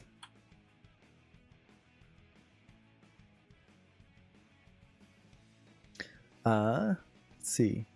Oh, take care, Greg. Thank you so much for following along and hanging out. Let's see. Oh, do you have any rule of thumb or fingers for intersecting geometry in this? Overall, yeah, don't worry about it. The core rule for me is if it's intersecting a little bit, so you can see it's intersecting with the thumb right there, unless it's intersecting in a way that the audience can clearly see that it's cutting through and it is looking like the thumb has been, or whatever thing has been skewered, I don't worry about it. For the most part. The big reason is that we are fleshy beings. We've got skin all over. Skin is soft. It is not... skin is not this solid object that is like impenetrable. If I do this and push the pen into my hand here, and let's go full screen for this. If I do this, well, look at that. The pencil is inside my hand. The geometry has intersected. Or if I do it down here, for example, you can really see like that difference. So if you get intersections, all it does is it kind of replicates the thing that happens in real life. And a broken tangent. Hello, how's it going? Now, with that said, there are moments when I try to avoid intersections. For example, on bony sections. For example, the top of the fingers here. I'm going to try and avoid this part intersecting too much because that doesn't have any flesh to it. It's pretty much just bone. So I'm going to try and keep that a little bit more subtle.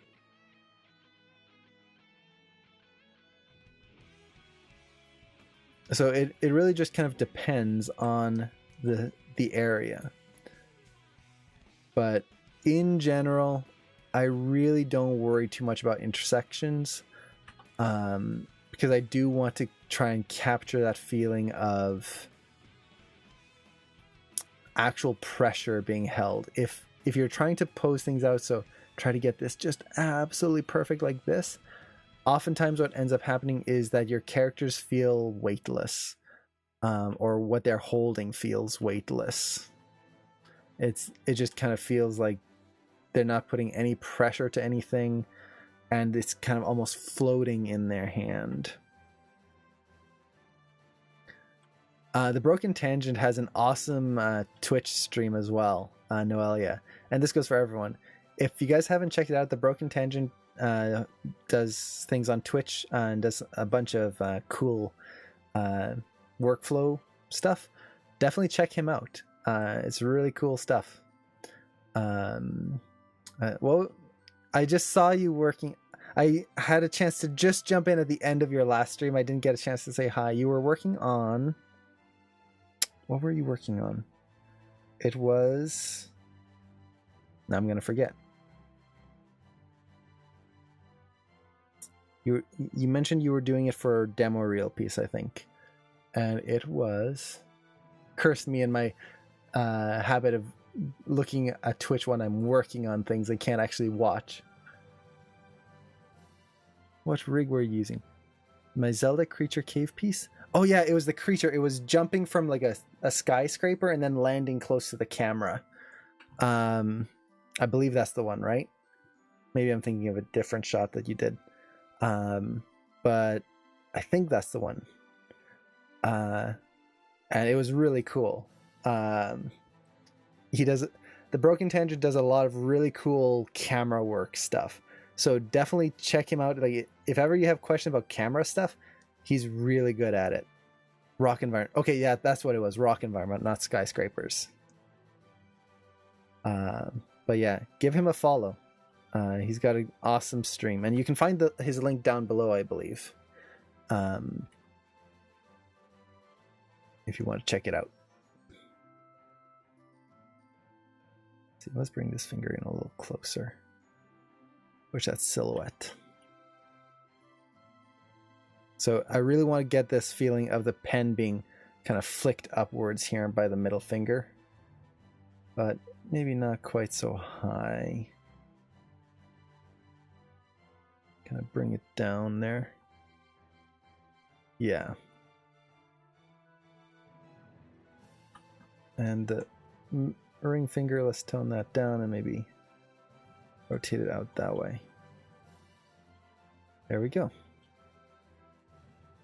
And I think one more key, just to kind of bake in this hold. It's not baking. I don't know why I said baking. Maybe I'm just hungry. Let's see. Bring that down. I've never gotten an in-depth answer to that. People have always told me if it looks good. Yeah, it's like if it looks good is a simple answer, but really the big thing for me is, and Sylvia, thank you so much for the subscription. Jeez, thank you. 9 months in a row.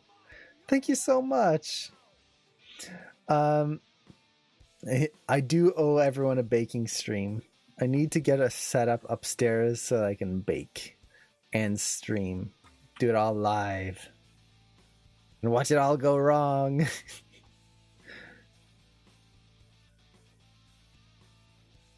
But yeah, the simple answer is like until it looks right. But to me, the big thing is hands intersect or skin intersects by default.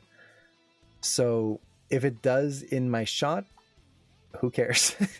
Like it's what happens in real life. So let's see here. So I'm just kind of creating a little bit of a moving hold here.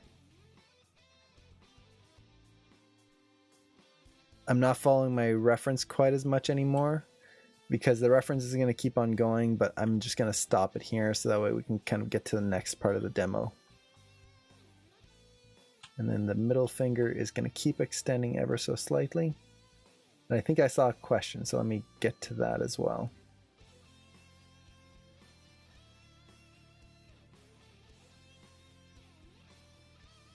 Okay.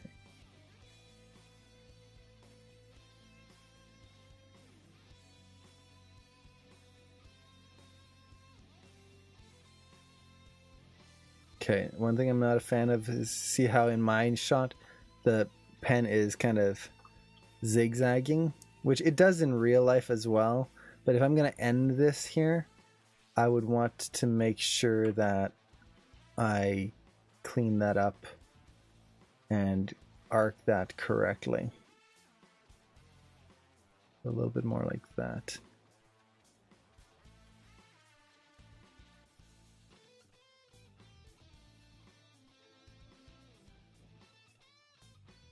There we go. So we've got that. So if we turn off our image plane, let me save because I haven't saved in forever. Let's see. So Caleb, have you ever worked for video games? I've done some video game animation, but not for a studio, unfortunately, just for my own self. Also, do you think Europe will get to work on some Japanese stuff? Ooh, that's a good question. Like, let me explain. I'm an absolute fan of what Square Enix does. Oh, Final Fantasy and Kingdom Hearts is such good animation. But it feels like you can't work on those games unless you're in Japan. I wanted your opinion about that. So, let's start with the Japanese one first. Japanese animation is hard to get into unless you're in Japan. Japan tends to be very kind of inclusive with their animation, or not inclusive, like they just keep it all in-house. They have a big animation industry and they don't usually export it out of Japan. That's not always the case. So for example, Nintendo typically animates everything in-house in Japan for their main games like Zelda, Mario, things like that. But for example, you have Mario Raving Rabbids Kingdom Battle, which was animated by a studio in Italy. So you will have certain games that get animated by different countries. In general, though, it's mostly Japan. I'm not sure about Square Enix exactly, but I'm pretty sure they keep everything animated like in-home. Now, with that said, if you were ever wanting to move to Japan, if that's something you're interested in, it is possible to get a job in Japan as an animator. It's not super easy just because of the way they handle like visas and stuff. But I do know of a few people who have gotten to work like at Nintendo as an animator. So it is definitely possible in that sense. Now, if you're living in Europe, will you get a chance to do that? It's hard to say. Yeah, Retro Studios did Metroid Prime, and yeah, Luigi's Mansion was Vancouver Relic. Yes, thank you. So, like you can see, sometimes it'll go out, but it's kind of the rare games, and it's not the main core games. So if you want to animate like on Final Fantasy, what are they on now, 15 or something like that, that might be a little harder.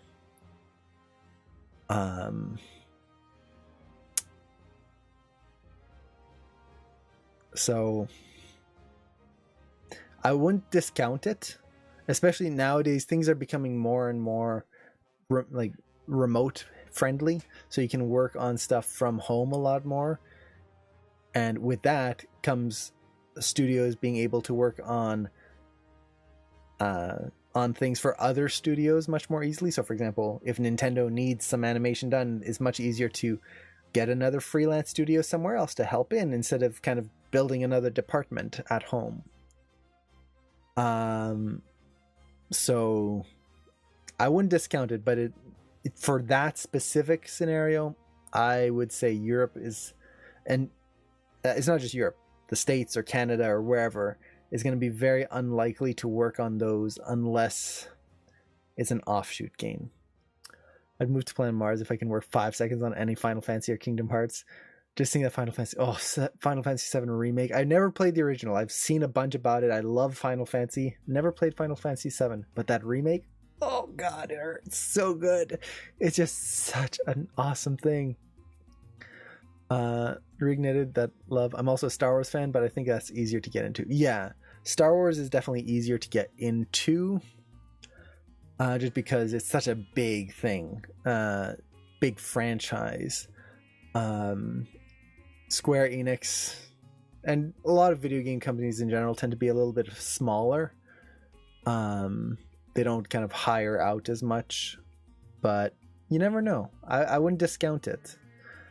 Let's see, if only we could get Japanese films to get more Oscars. Yeah, that would be a big thing, is Japanese films and whatnot, if they could just get more Oscar, just get more recognition, I think it would open up the worldwide appeal to it versus kind of just the Japanese only, and then like, oh sure, they're popular elsewhere, but in a certain group.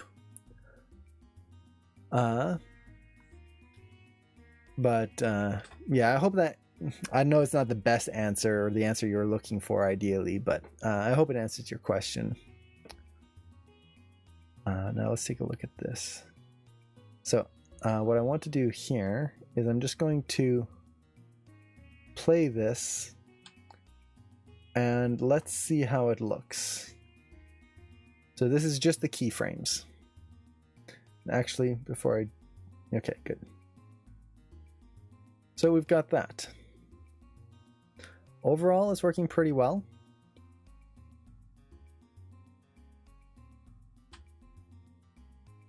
It looks good from multiple angles, which that's kind of something I always like to aim for. And yeah, there's a few points where the pen kind of pauses a little bit. I might try to adjust that, like right there and then there. That's what happens in my reference, because it kind of sticks and then I flick it off of the thumb or the finger. But I might kind of adjust that to work a little better. Let's see. Speaking of Oscars, as much as I love Pixar, I think we need to stop giving away Oscars to Disney. Klaus was really good. Klaus was so good. Let's see. How about Missing Link? I think it was well deserved too. Yeah, Missing Link was really good. I really loved watching that.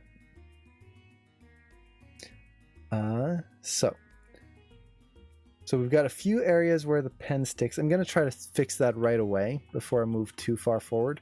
So right here, for example, I think what I want is, instead of the pen to just almost freeze in place here, I want to get the feeling of it sliding across the thumb right here. So it's almost sliding and then gets to the edge here. And let's hold this back just a little bit there. We can hold this back a little bit. And then, so we get kind of a continuous motion in there.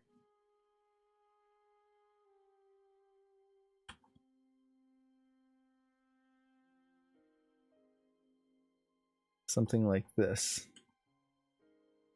And here, this is where I might not have too much intersection because it's on the knuckle.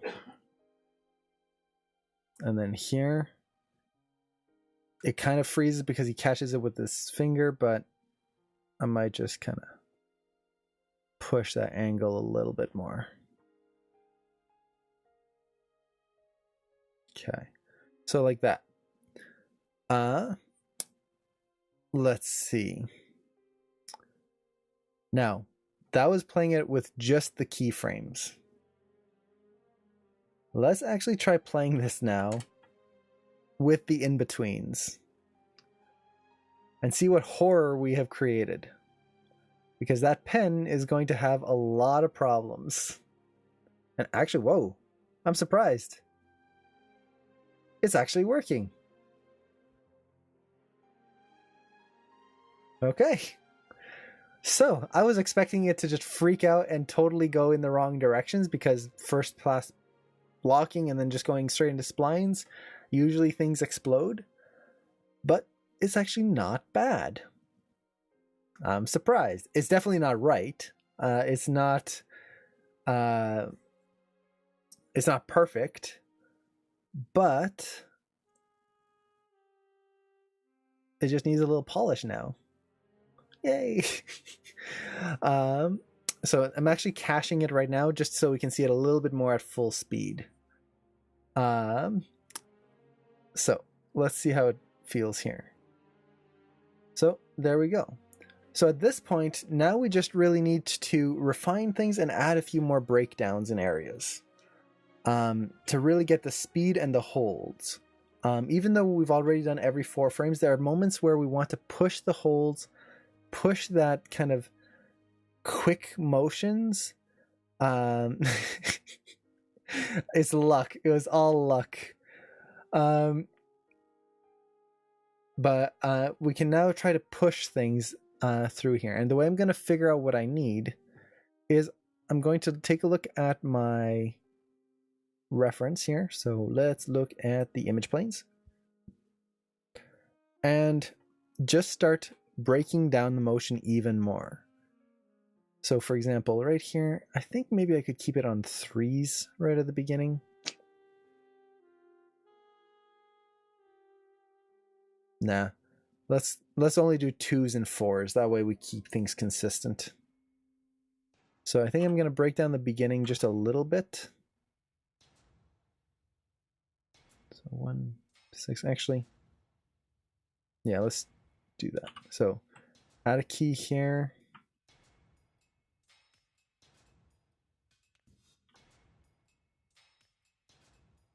And kind of clean this up a little bit. So we'll have a lot of the subtle motion in the wrist and all of that pretty much done because the keys were already there. Whoa, I just rotated everything.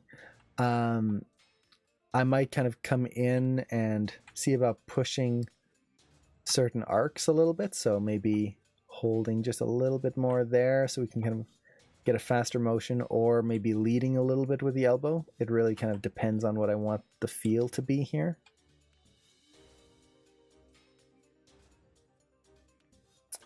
But the big thing, the main thing, is really getting those fingers to feel like there's pressure in them. My 2-day flight. Oh, shit. That's horrible, zombies. Or 2-day flight cancellation? Jeez.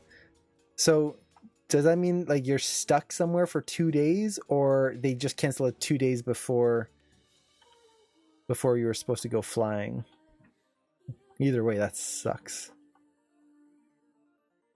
Okay, so this thumb is gonna actually lead the action a little bit more at this joint. It'll be a little bit more fast there. And I'm going to offset this and the thumb tip to get a feeling of pressure in there. So we get that little bit of a push in that thumb. Let's see, this is looking good. Oh, thank you so much. Oh, take care, Broken Tangent. Have a great meeting. Water. Yes. Look at all this beautiful water.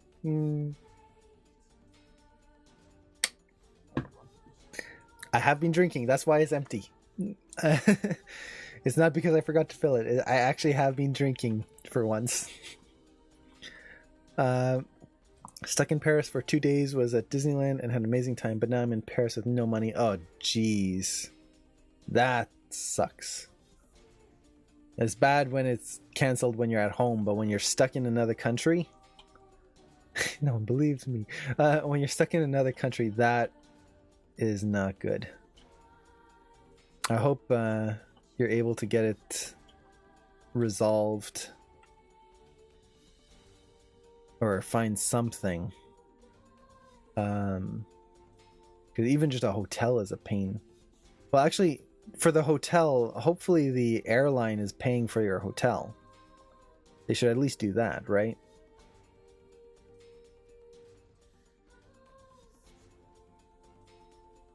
Because if they canceled it, animation, woo, yeah. At least you got to go to Disneyland.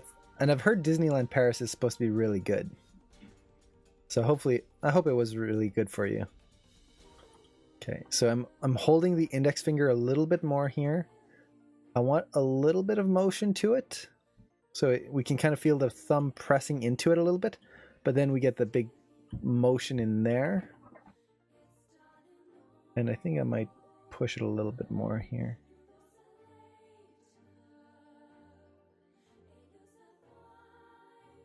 too much.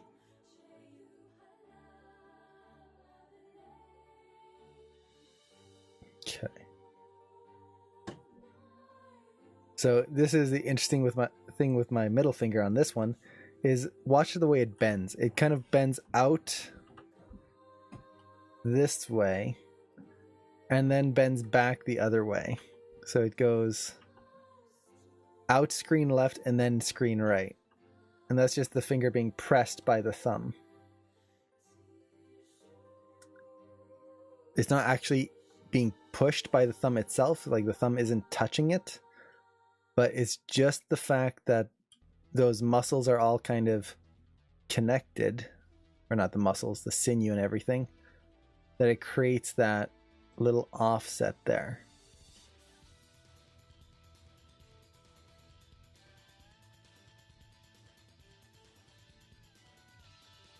Let's bring this back just a little bit here.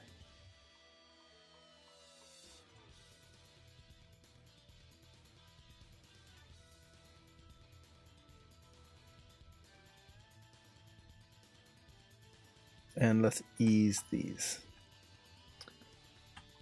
Now I could be using Tween Machine for this, but part of the demo that I wanted to do was to show how you would do this without any plugins. So I could be using Tween Machine to get a lot of this motion in there, but let's try to avoid that. Drag this back just a little bit more. So I really want to feel the push of this joint first before the thumb kind of goes forward and then kind of flicks right through here. Like that. So we just get a little bit of interest in there. It was actually magical. Nice. That is so good. I'm so glad it was a magical experience for you.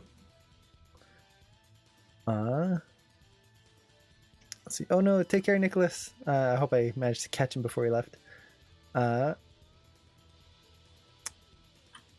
So we've got that. Now here. Is there a big change happening? Yes. So here you can really feel the thumb isn't really moving along with everything else right away. The other fingers start to move first, so let's add an in-between here as well. And right now I'm just doing global in-betweens. I really don't have to, but it just lets me add more detail into the curves so that I can kind of refine it a little bit more myself. So for example here, maybe the wrist is going to hold just a little bit more. Same thing here. We get a little bit of a hold. Maybe here we get the opposite, where the hand kind of rotates a little faster and then get that.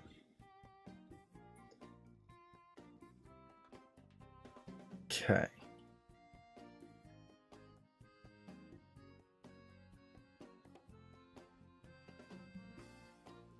So I'm just looking at my reference. The thumb doesn't move much, so let's get that thumb back in place here. We can kind of feel the tip of the thumb sliding forward.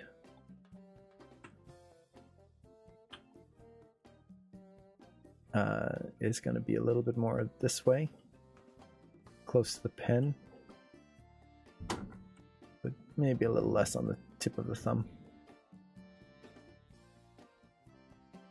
And it's not this part here, like we were doing subtle stuff before.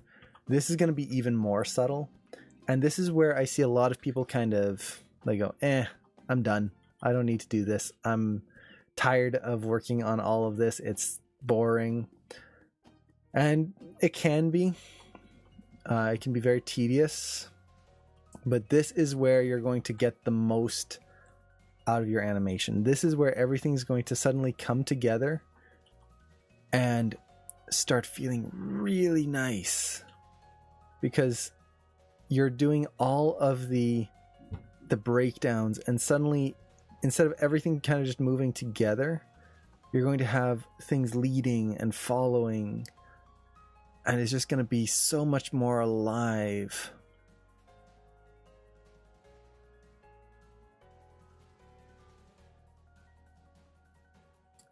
So definitely don't skip out on this.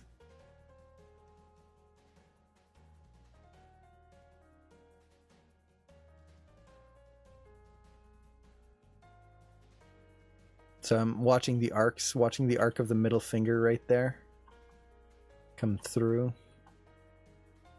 A little too much right there.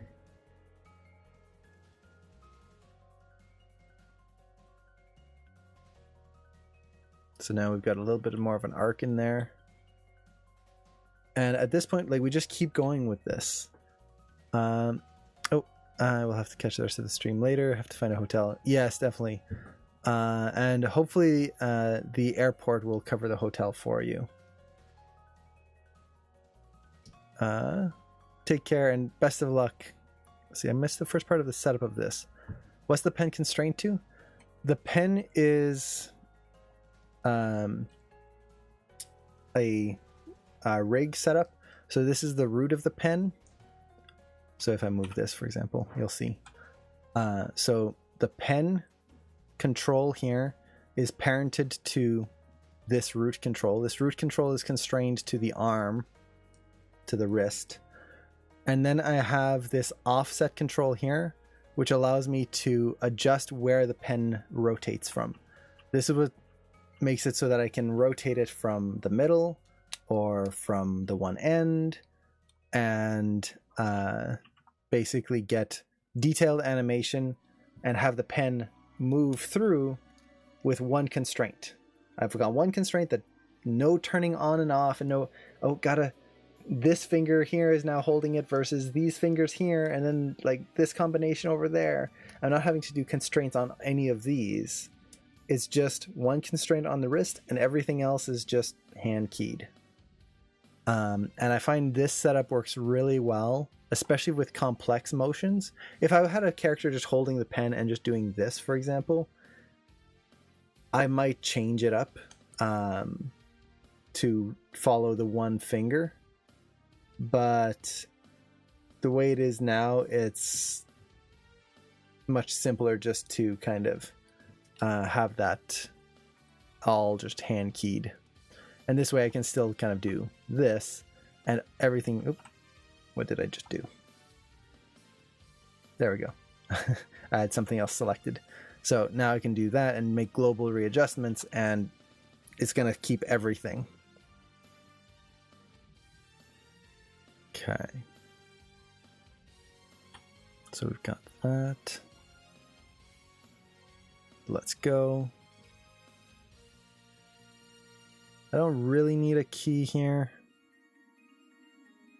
but it would be good. If anything, if you do have Tween Machine, this would be a good moment where you could tween things just to offset your spacing a little bit.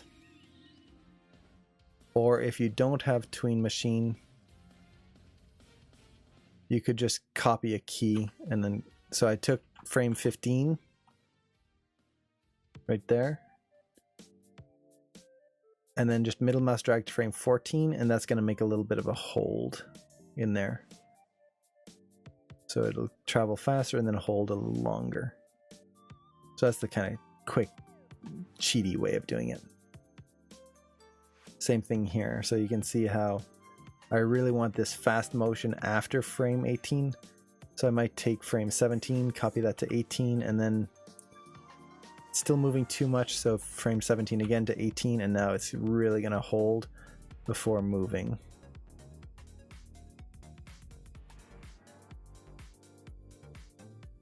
And looking at this now, I really see that there's a big rotation in the wrist that I'm missing. So that wrist needs to rotate up this way a little bit more to kind of anticipate this motion here.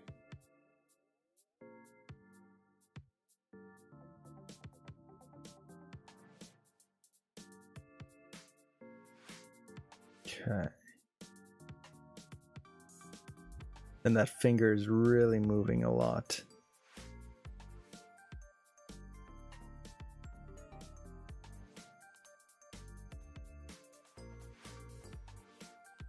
Yeah, let's tone this finger down a little bit.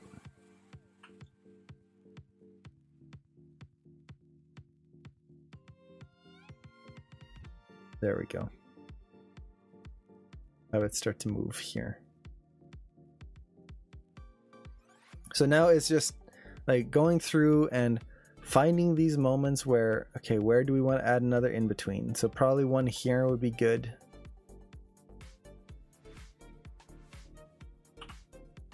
Like right there.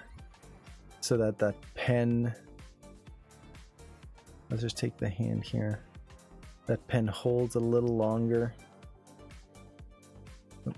I don't want the wrist.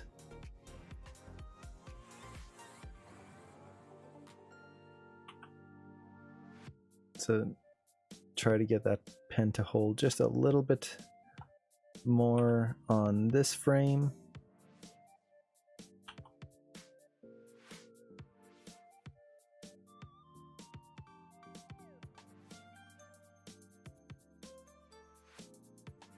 Make sure it kind of goes out and over the knuckle. Starts to move, and then we get that swing through. So it's just kind of doing that, adding more and more, and eventually we'll get to that. I was gonna take a nap before Q&A. Thanks for listening. Oh, take care, and I hope you have a great Q&A. Lip sync today, nice. Let me know if you have any questions on lip sync at any point. Oh, I was playing Rocket League, and in the background I've heard this is the moment where most people stop, and you don't have to because you'll get the best out of your animation. So I'm back. What is it, and what did I miss? Okay, so the area that people tend to stop at is this is the animation we've got so far, right here, and it's working. It's okay, and people will usually kind of stop at this point. They've got the majority of what they wanted in place, and okay. But the problem with this is that it's still missing a key thing, which is the offsets in the motion.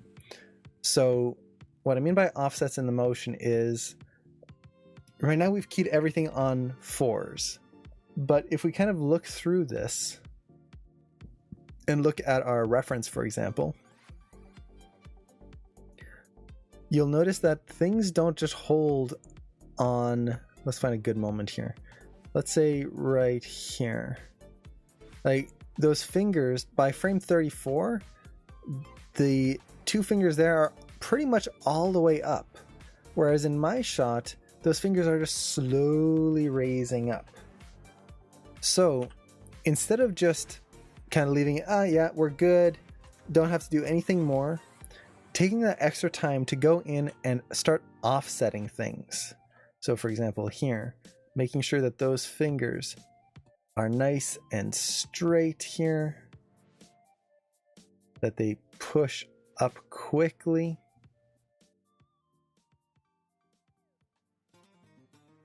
So maybe something like that. The pen itself is going to rotate faster here. And let's see. So we get something like that. I can even push this even more. Oop, too far. Still need to make sure that they have somewhere to go.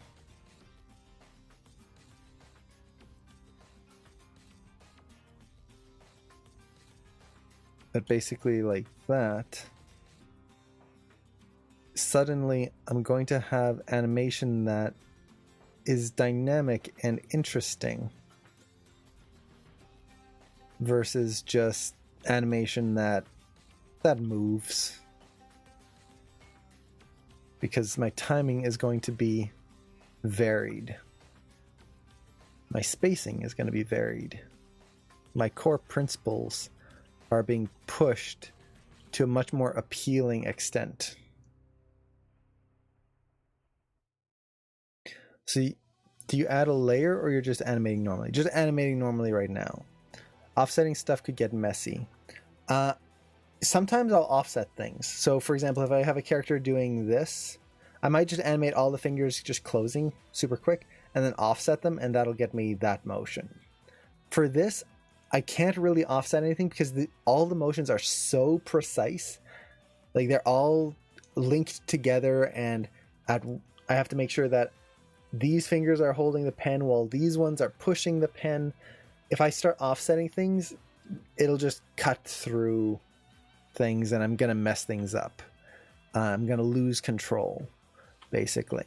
So instead, I just make sure that I put enough keys to maintain what I need.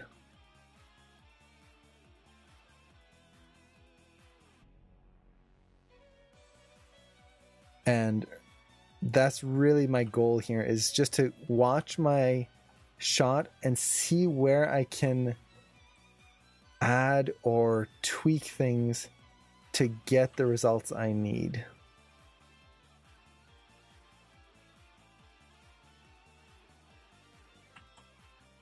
Let's see. The thumb's got a big motion here and I'm wondering why.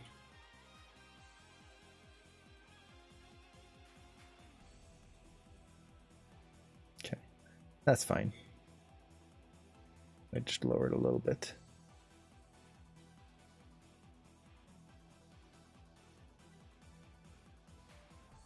So for example here, you can see how that middle finger, it really goes down quite quickly. This isn't just a typical in-between that Maya gave, but in my shot, my middle finger doesn't go down right away. It actually goes up because it's pushing over in order to rotate the pen. So by doing this, what I'm actually going to be doing is I'm going to get a better arc in my shot. So not only am I offsetting things, I'm creating a more visually interesting motion.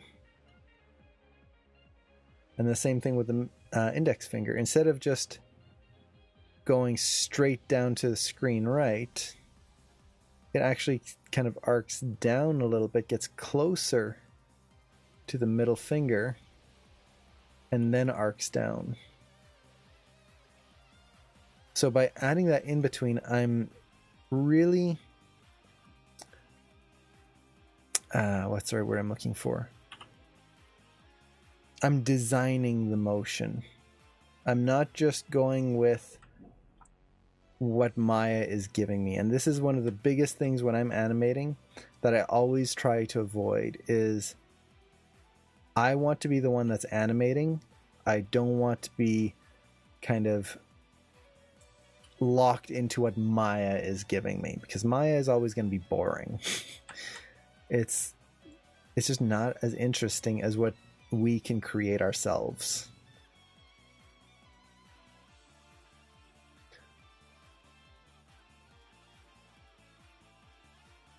So like going in and just adding some ease ins, ease outs, things like that. It's going to make a huge difference. So for example, here we can really see that the index finger, it gets almost all of the way down right there. So let's take that and get it most of the way there.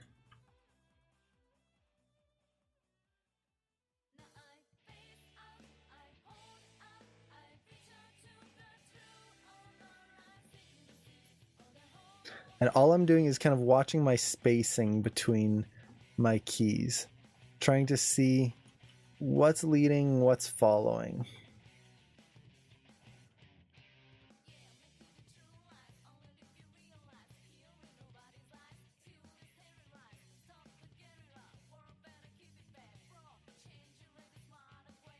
Okay, so what's the middle finger doing?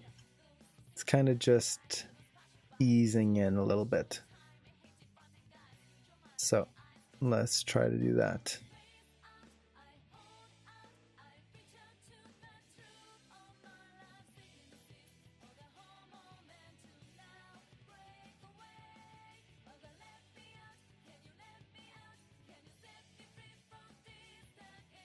And this is, like I said before, this is where people tend to get bored, and it's just like, oh, more of this, because it is long. There's no shortcut to this where we can just kind of, hit a button and it'll do it for us. Now, to be fair, I could be using Tween Key, which would make it a little faster, but I kind of want to show what it's like without plugins. So one thing I'm noticing is the fingers, the pinky and the ring finger are kind of moving too much here. So they kind of hit their peak right here. So I'm going to tweak this, and this is where the graph editor comes in handy. Tweak that so that they get pretty much right there. This will allow us to move this even more.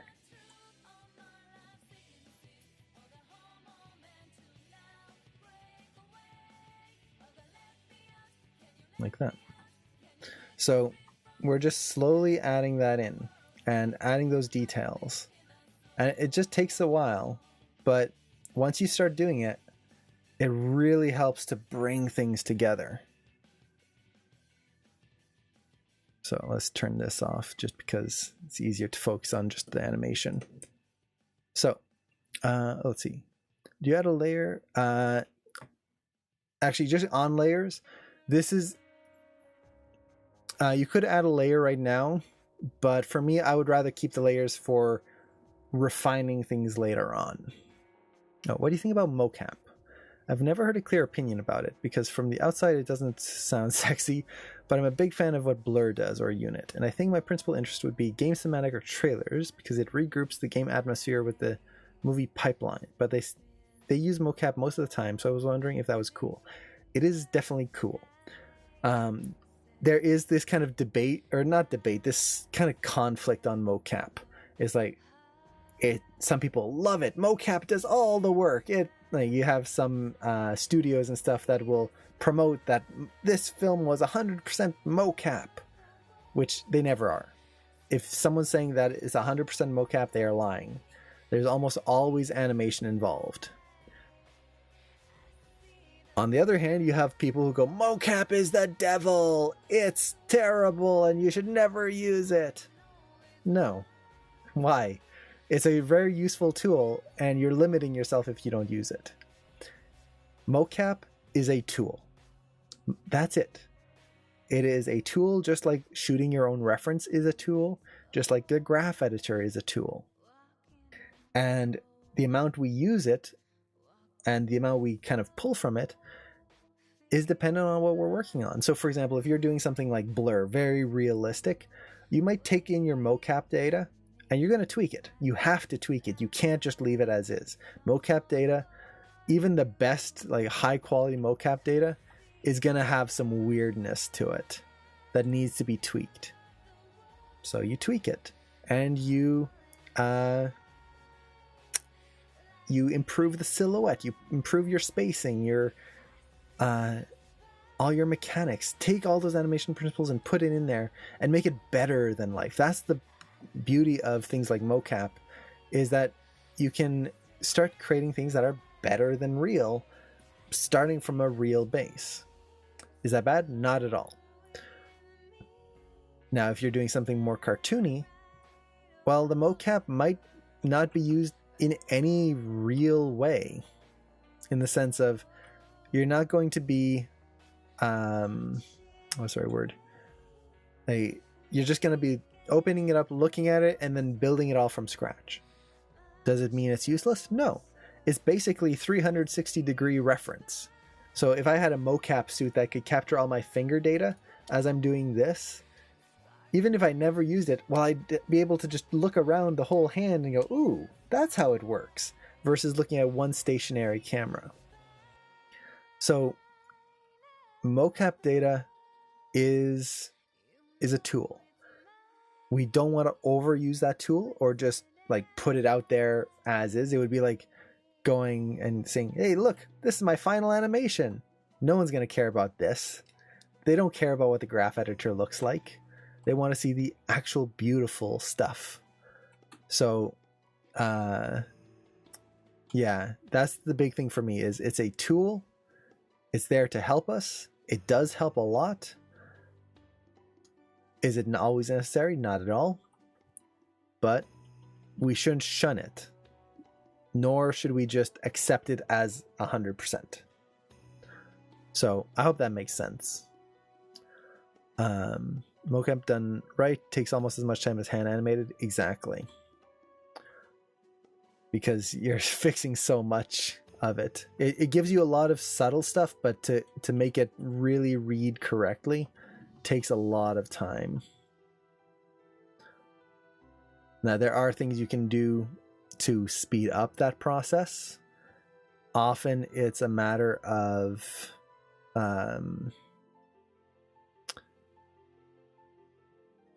what's the word I'm looking for? Using animation layers. So use your animation layers to help clean up your mocap data.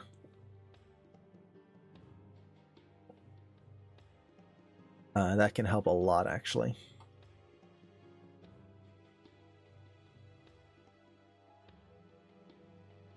Let's see here. Kind of want to ease this motion out so it doesn't quite pop as much. Okay. Hey, Fun Steve, how's it going?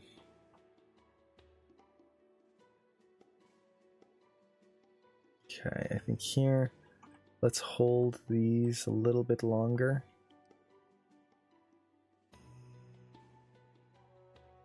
Ease that in so we get a little bit more of a pop in there. And I'm using my reference right now. I really don't have to at this point. I've got enough data in here in the curves that I could probably work on it just using this.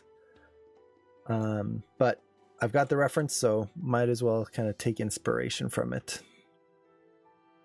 So one thing I'm noticing is actually the ring finger starts to move first, so I'm going to hold this even more here so that we feel that ring finger come down a little faster there. And then maybe bring this up a little bit more here. Just globally bring that up. Get a better silhouette and curve in that hand. Like that.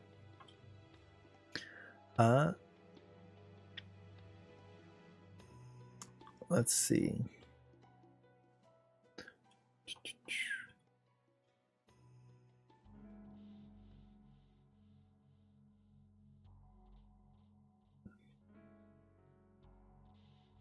The index finger, here I can actually push a little offset. So right now it's pulling back right away. I can actually have it move down and maybe around slightly. So now we kind of push that arc of the finger,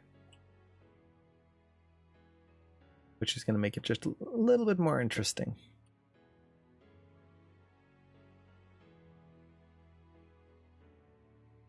Maybe hold that thumb down just a little bit more to get a little bit more pop in there. And this is kind of the main thing. It's you're trying to push your holds, push your eases, ins and outs. Basically pushing whatever you can to get some nice animation. So for example, here I could take this thumb control down here and let's hold that back just a little bit longer.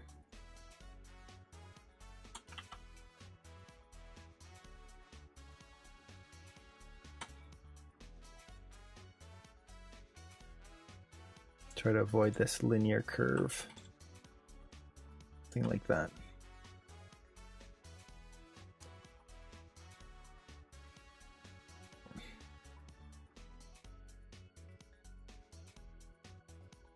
I think this is too high right there. Let's kind of bring this down.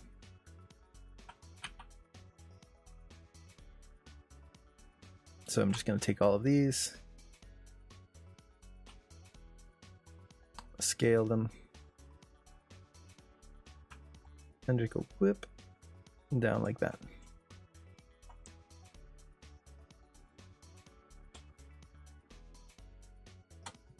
This is where the graph editor is your friend.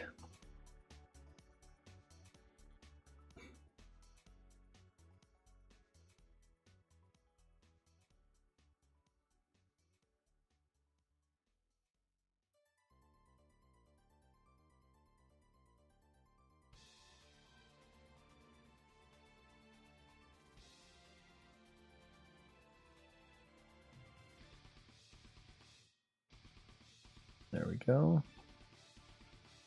Okay, so we need a few more breakdowns here. I don't know if I'll do the whole shot just because I think you guys get it now. I might just kind of do this on my own time afterwards. But Fortiche Prod, I don't think I have. Let me look them up.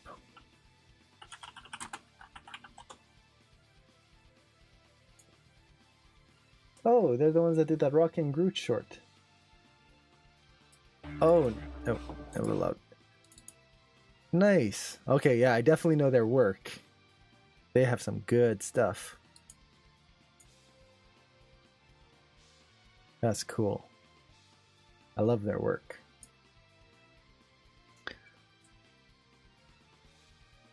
Yeah, that KDA short, so good. Ever since I saw that, I want to do a a music video type short.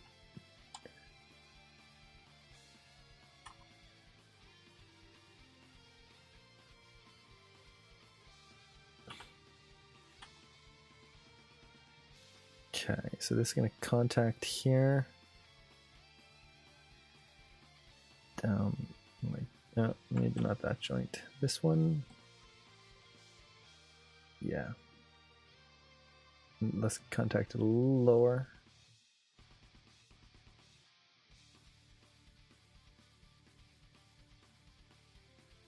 And have it slide up.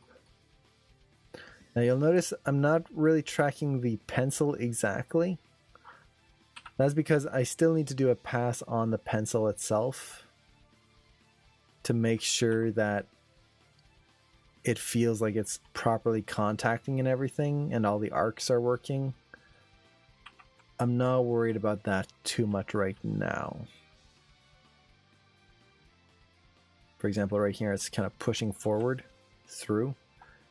Kind of needs to be pushed back a little bit here.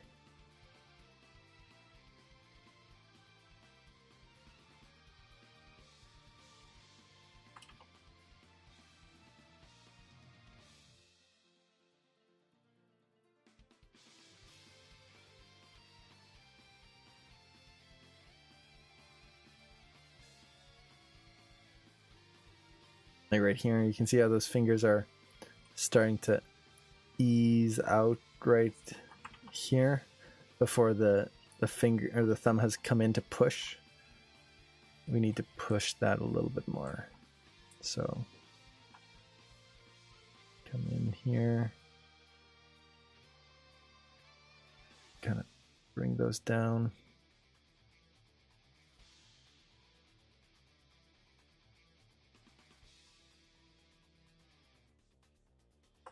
Okay, this one's going to be a big one.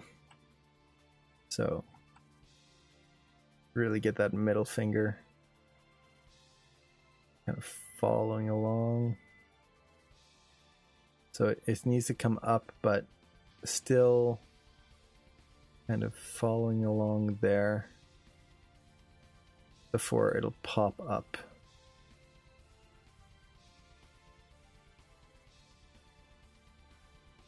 Same thing with the index finger. The middle finger is the one that's leading here. So let's take the index finger, keep it low.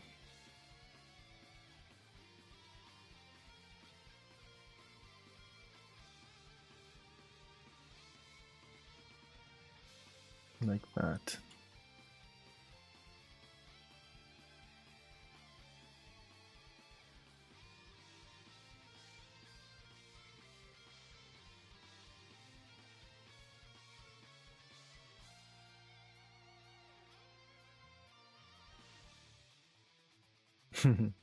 Watch out for things like this where the fingers are cutting through.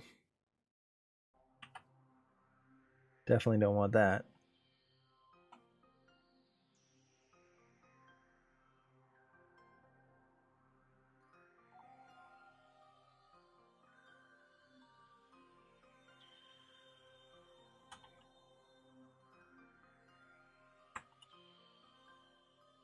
So now we don't have any intersections.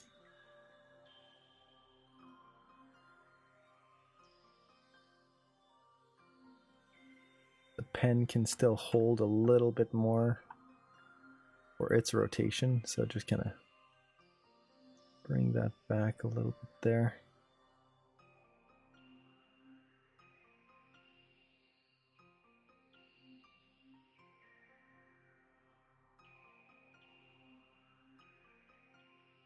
Yeah, so it's just like continuing to do that all throughout the shot, then doing an arc pass. And you can see even just by adding those in there, it's not a huge difference yet. But we're getting there just by quickly, like I'm very roughly adding these in-betweens in, and we're starting to get this kind of nice naturalistic motion to it. 31k views. Oh geez, I didn't even realize. You're right, we just passed 31k. That's awesome. And we actually just hit 1,500 followers too. Jeez, when did that happen? Wow, 1,500. Jeez, I remember when we were at like 100. Not even when we hit 50. Jeez. How did we get so far? Let me actually do a play blast here. So we can actually see it at full speed. There you go.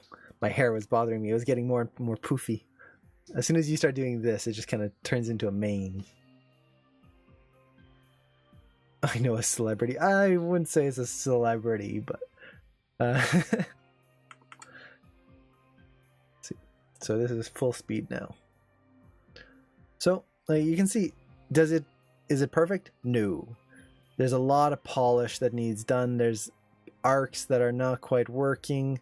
Like there's a little bit of a hitch as it comes down. And like right in here, like there's just a little hitch I'm not a fan of. But we're getting there. At this time, it's just polish. So I might just polish this up on my own time because I know it's not the most interesting thing to look at, and like I'll be doing this for probably another 2 hours or so. But I do want to say one thing on this. When you are doing this kind of work, you can see how tedious it is. Is it boring? No, I really like this kind of work. It's fun for me. But it's a lot of the same thing. It's just watching your eases in, watching your eases out. Holding something a little longer, moving something a little faster. That's it. Adding an overshoot here, adding an anticipation there. It's just that over and over and over. Mountain Dew and pretzels. Ah, yes. That would be a good a good reminder of the good old days. And then after I do this, I would then do an arc pass, tracking my arcs, cleaning up my curves, making sure that all of the... Actually, I should move this so you guys can see the elbow too. Making sure that my arcs are working.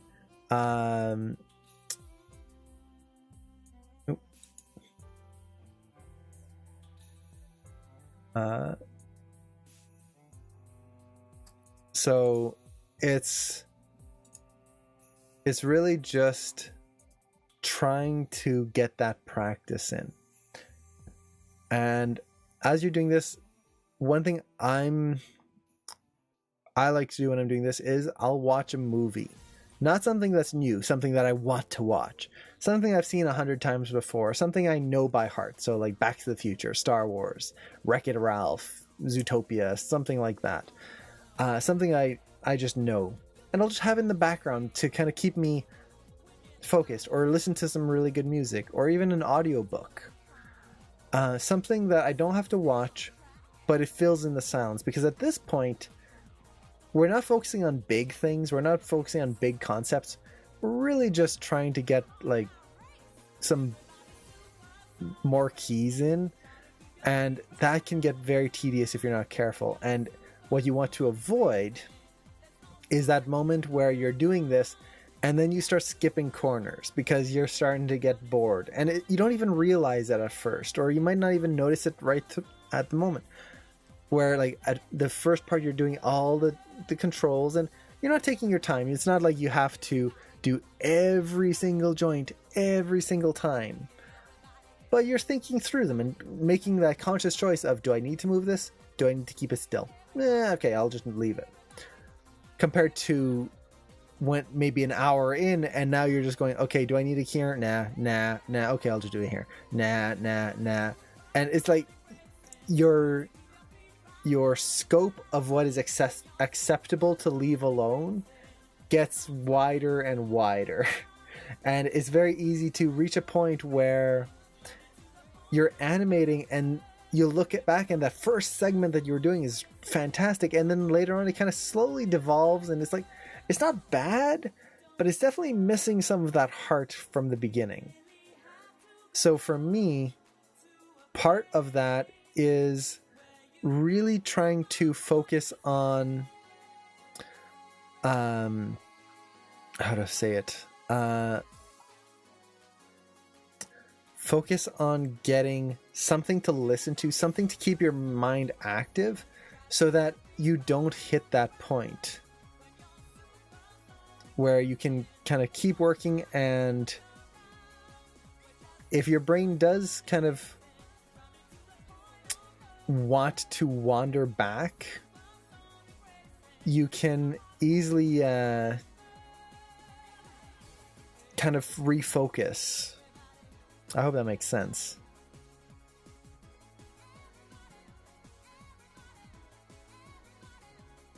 This needs to be pushed a little bit more there. Can you look at my animation and judge my camera view? Sure, I can do a quick look there. So let me save this and we'll call that there for now. If I do polish this up, I'll post it somewhere so everyone can see and look at all the details I put in. Okay, so let's see. This is Peter's shot here. Oh, is there a difference between these two?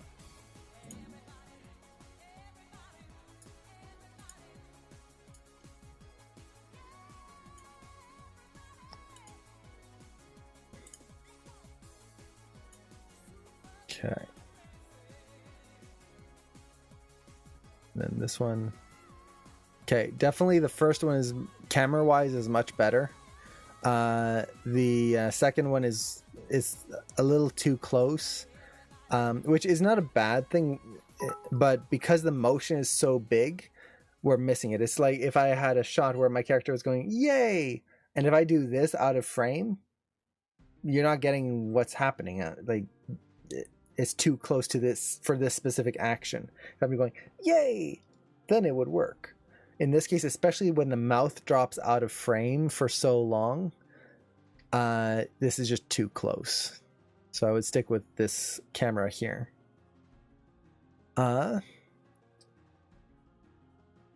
So in terms of the mouth motion, overall, it's pretty good. The main thing I would say is watch your spacing. So you watch your spacing. It's kind of got a little bit of a hold in the middle. So it kind of holds there and then pops open. Mouth motions, for something like this, you could probably do an anticipation here So the spacing would be an anticipation a little bit, and then just pop it open, something like that. It goes like that. Or if you just want to go straight, just really ease in and out like that. Don't slow down in the middle here. And then the same thing as he spins here. It feels very much, if we were to look at this from the top view, it kind of feels like he's pointing this way, and then this way, and then back. So the spacing is very even here. It's right in the center and then right back. Instead, that spacing should be something more like this. Ease in and then out. And the ease in and out would be different. So it's going this way, and then as it comes back, it would ease out that way. And this is the front of the character. And then the same thing going the other side. So really watch your spacing. Think of that bouncing ball principle that we talked about last time.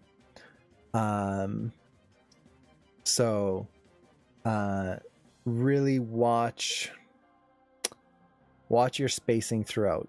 And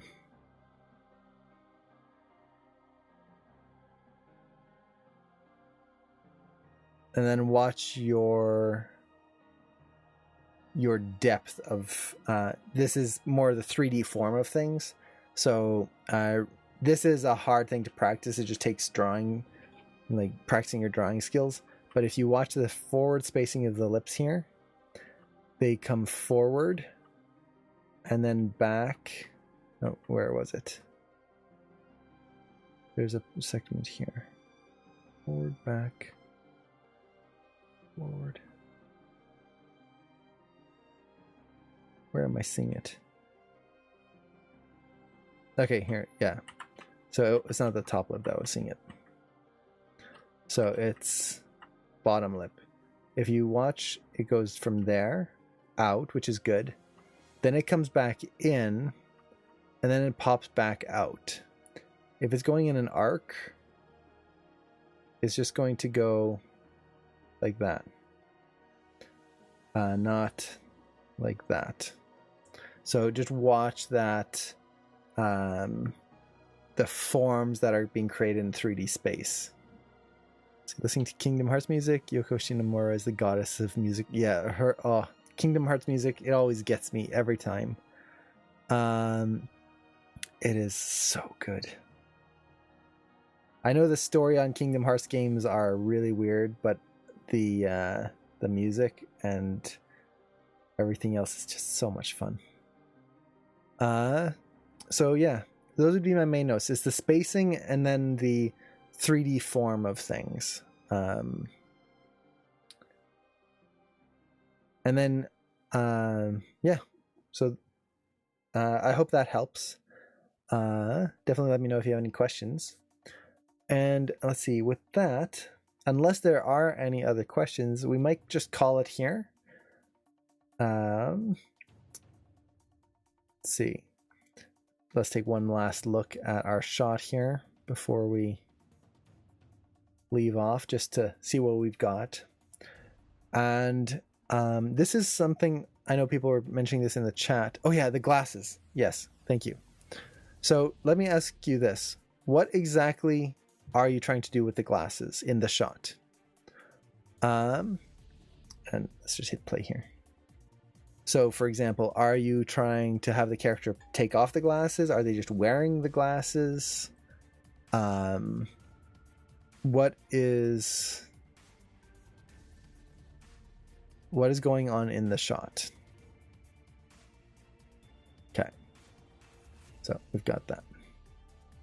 So let me save this and we'll open up a new scene.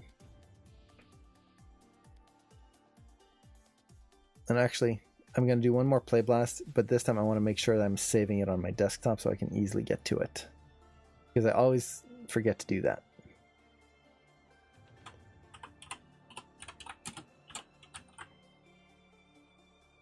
Okay, play blast. And I'll get a scene. She's laughing, so they go up and down, and she touched them to put them on her again. She picks them up and takes them off. So, for example, if I grab my glasses, so let's say she's got her glasses on. Is she actually taking them off and holding them and then putting them back on? Or is it just kind of readjusting like that? So they're on the face, but she's just touching them and the corner moves. Okay. So that's going to make it a lot simpler.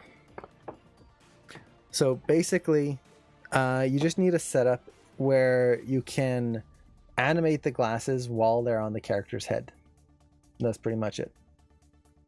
So let's make a new scene.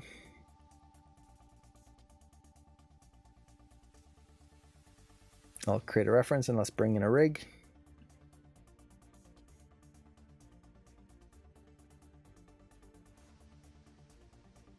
And get that in there.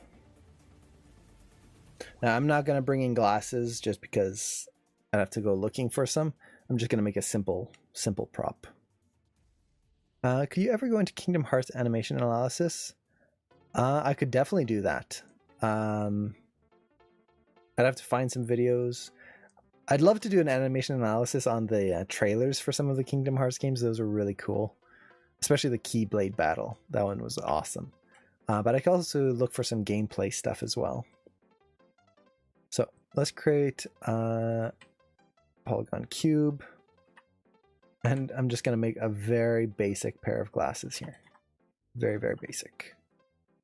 So just a simple note, when you're modeling, the orthographic views are your friend. These are going to make it much easier to line things up. So for example, I can take this and let's say I want them to be glasses. Well, I know that they have to be about that wide. Maybe around there. That tall. Let's insert some edge loops. And when I'm doing this, if I'm trying to be symmetrical, I'll just make sure that I put multiple edge loops.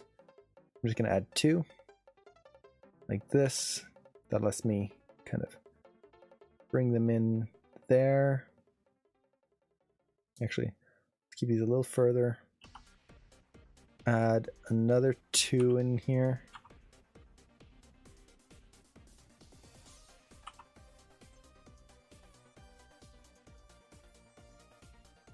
Boop. That. I can use these to kind of bring this up slightly for the bridge of the nose. And we'll just keep it something. Look at those glasses. Ugh. Maybe we'll make it a little thinner. There we go. Now they should form to the face. So let's kind of do that. There you go. Some sort of future glasses. Let's see. I'm being the Kingdom Hearts guy for sure. Nice. Yeah. If you're passionate about it, like, there's nothing wrong. Let's see. So we've got that. So we need these glasses to follow the head. So right now, if she moves her head, nothing happens. That's not good. We also need to be able to animate these glasses. So the easiest way, if your glasses are just geometry, just parent them. So if you've just got geometry, so let's call this glasses geo, like that. Select your head, or sorry, select the glasses, select the head control, hit P to parent. Now they'll follow the head, and you just animate them doing whatever you need. Done. Okay. What if these glasses have a control curve and they are rigged? So rigged in a way that we can't just can't just parent them. Well, in that case, so let's do this. Doot parent. So we've got that, and let's say it's a complex setup. We can't just parent them. Glasses, and we'll call this glasses control. So in this case, what you would do is you just create a locator.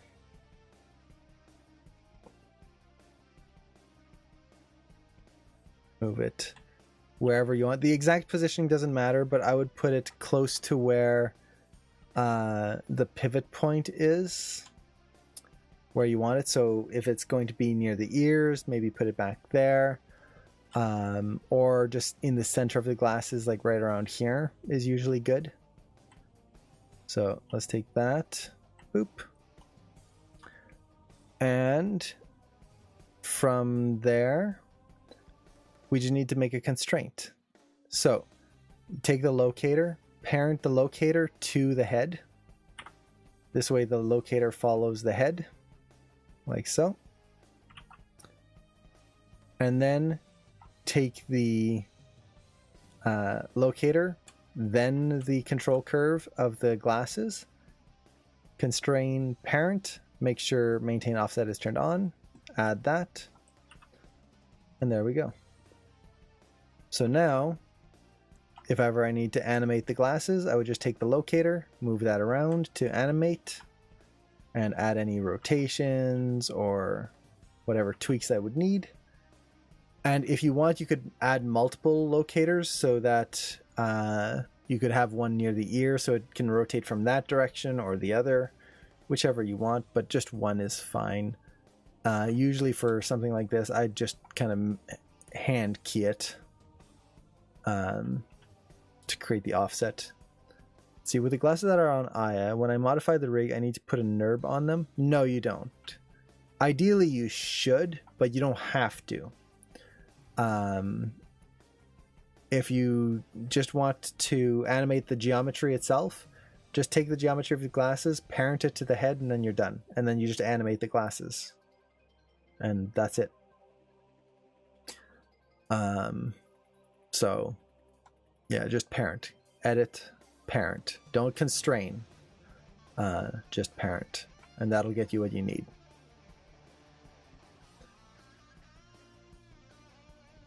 And then, yeah, that would be the easiest thing to do. Cool. So I hope that answers your question there. And let's see. I got good animation to go over later when you do animation look at day. Maybe look at the new HD versions of the Charlie Brown movies. That would be good. I haven't seen the HD versions, but I do like those Charlie Brown films. They are very, they're very fun and depressing in a weird way, but fun at the same time. So, let's see. And then when I touch the glasses to adjust them, I only pose the hand. Well, you would just move the hand and then move the glasses to match. I'm assuming it's just a quick like touch, so she's not like holding on for a very long time. If that's the case, just hand key it yourself. Like just put the keys in yourself. Don't worry about constraints or anything. It's going to be easier, especially if it's just kind of a touch. If it's a long hold where she's like readjusting, then in that case, what you would have to do is have a constraint. So, no, what I would do is instead of constraining the glasses to the hand, constrain the hand to the glasses. So as she grabs them, you constrain the hands to the glasses, the IK hand to the glasses, and then 10 to 12 frames. Okay. It's not much, but if you do find that hand keying it is a pain, just constrain the hand to the glasses themselves. So, for example, I would take my IK hand, move that up here. Let's rotate it in place so it's kind of in a grabbing position. So let's say like that. It's terrible, but we'll call that okay. take the I control, take the IK hand, constrain parent, and then if you need to make any adjustments, you'll see the hand follows. And if I need to adjust the hand itself so it's not just perfectly locked on, I would turn on the gimbal control, and now I can kind of adjust that hand positioning right through there.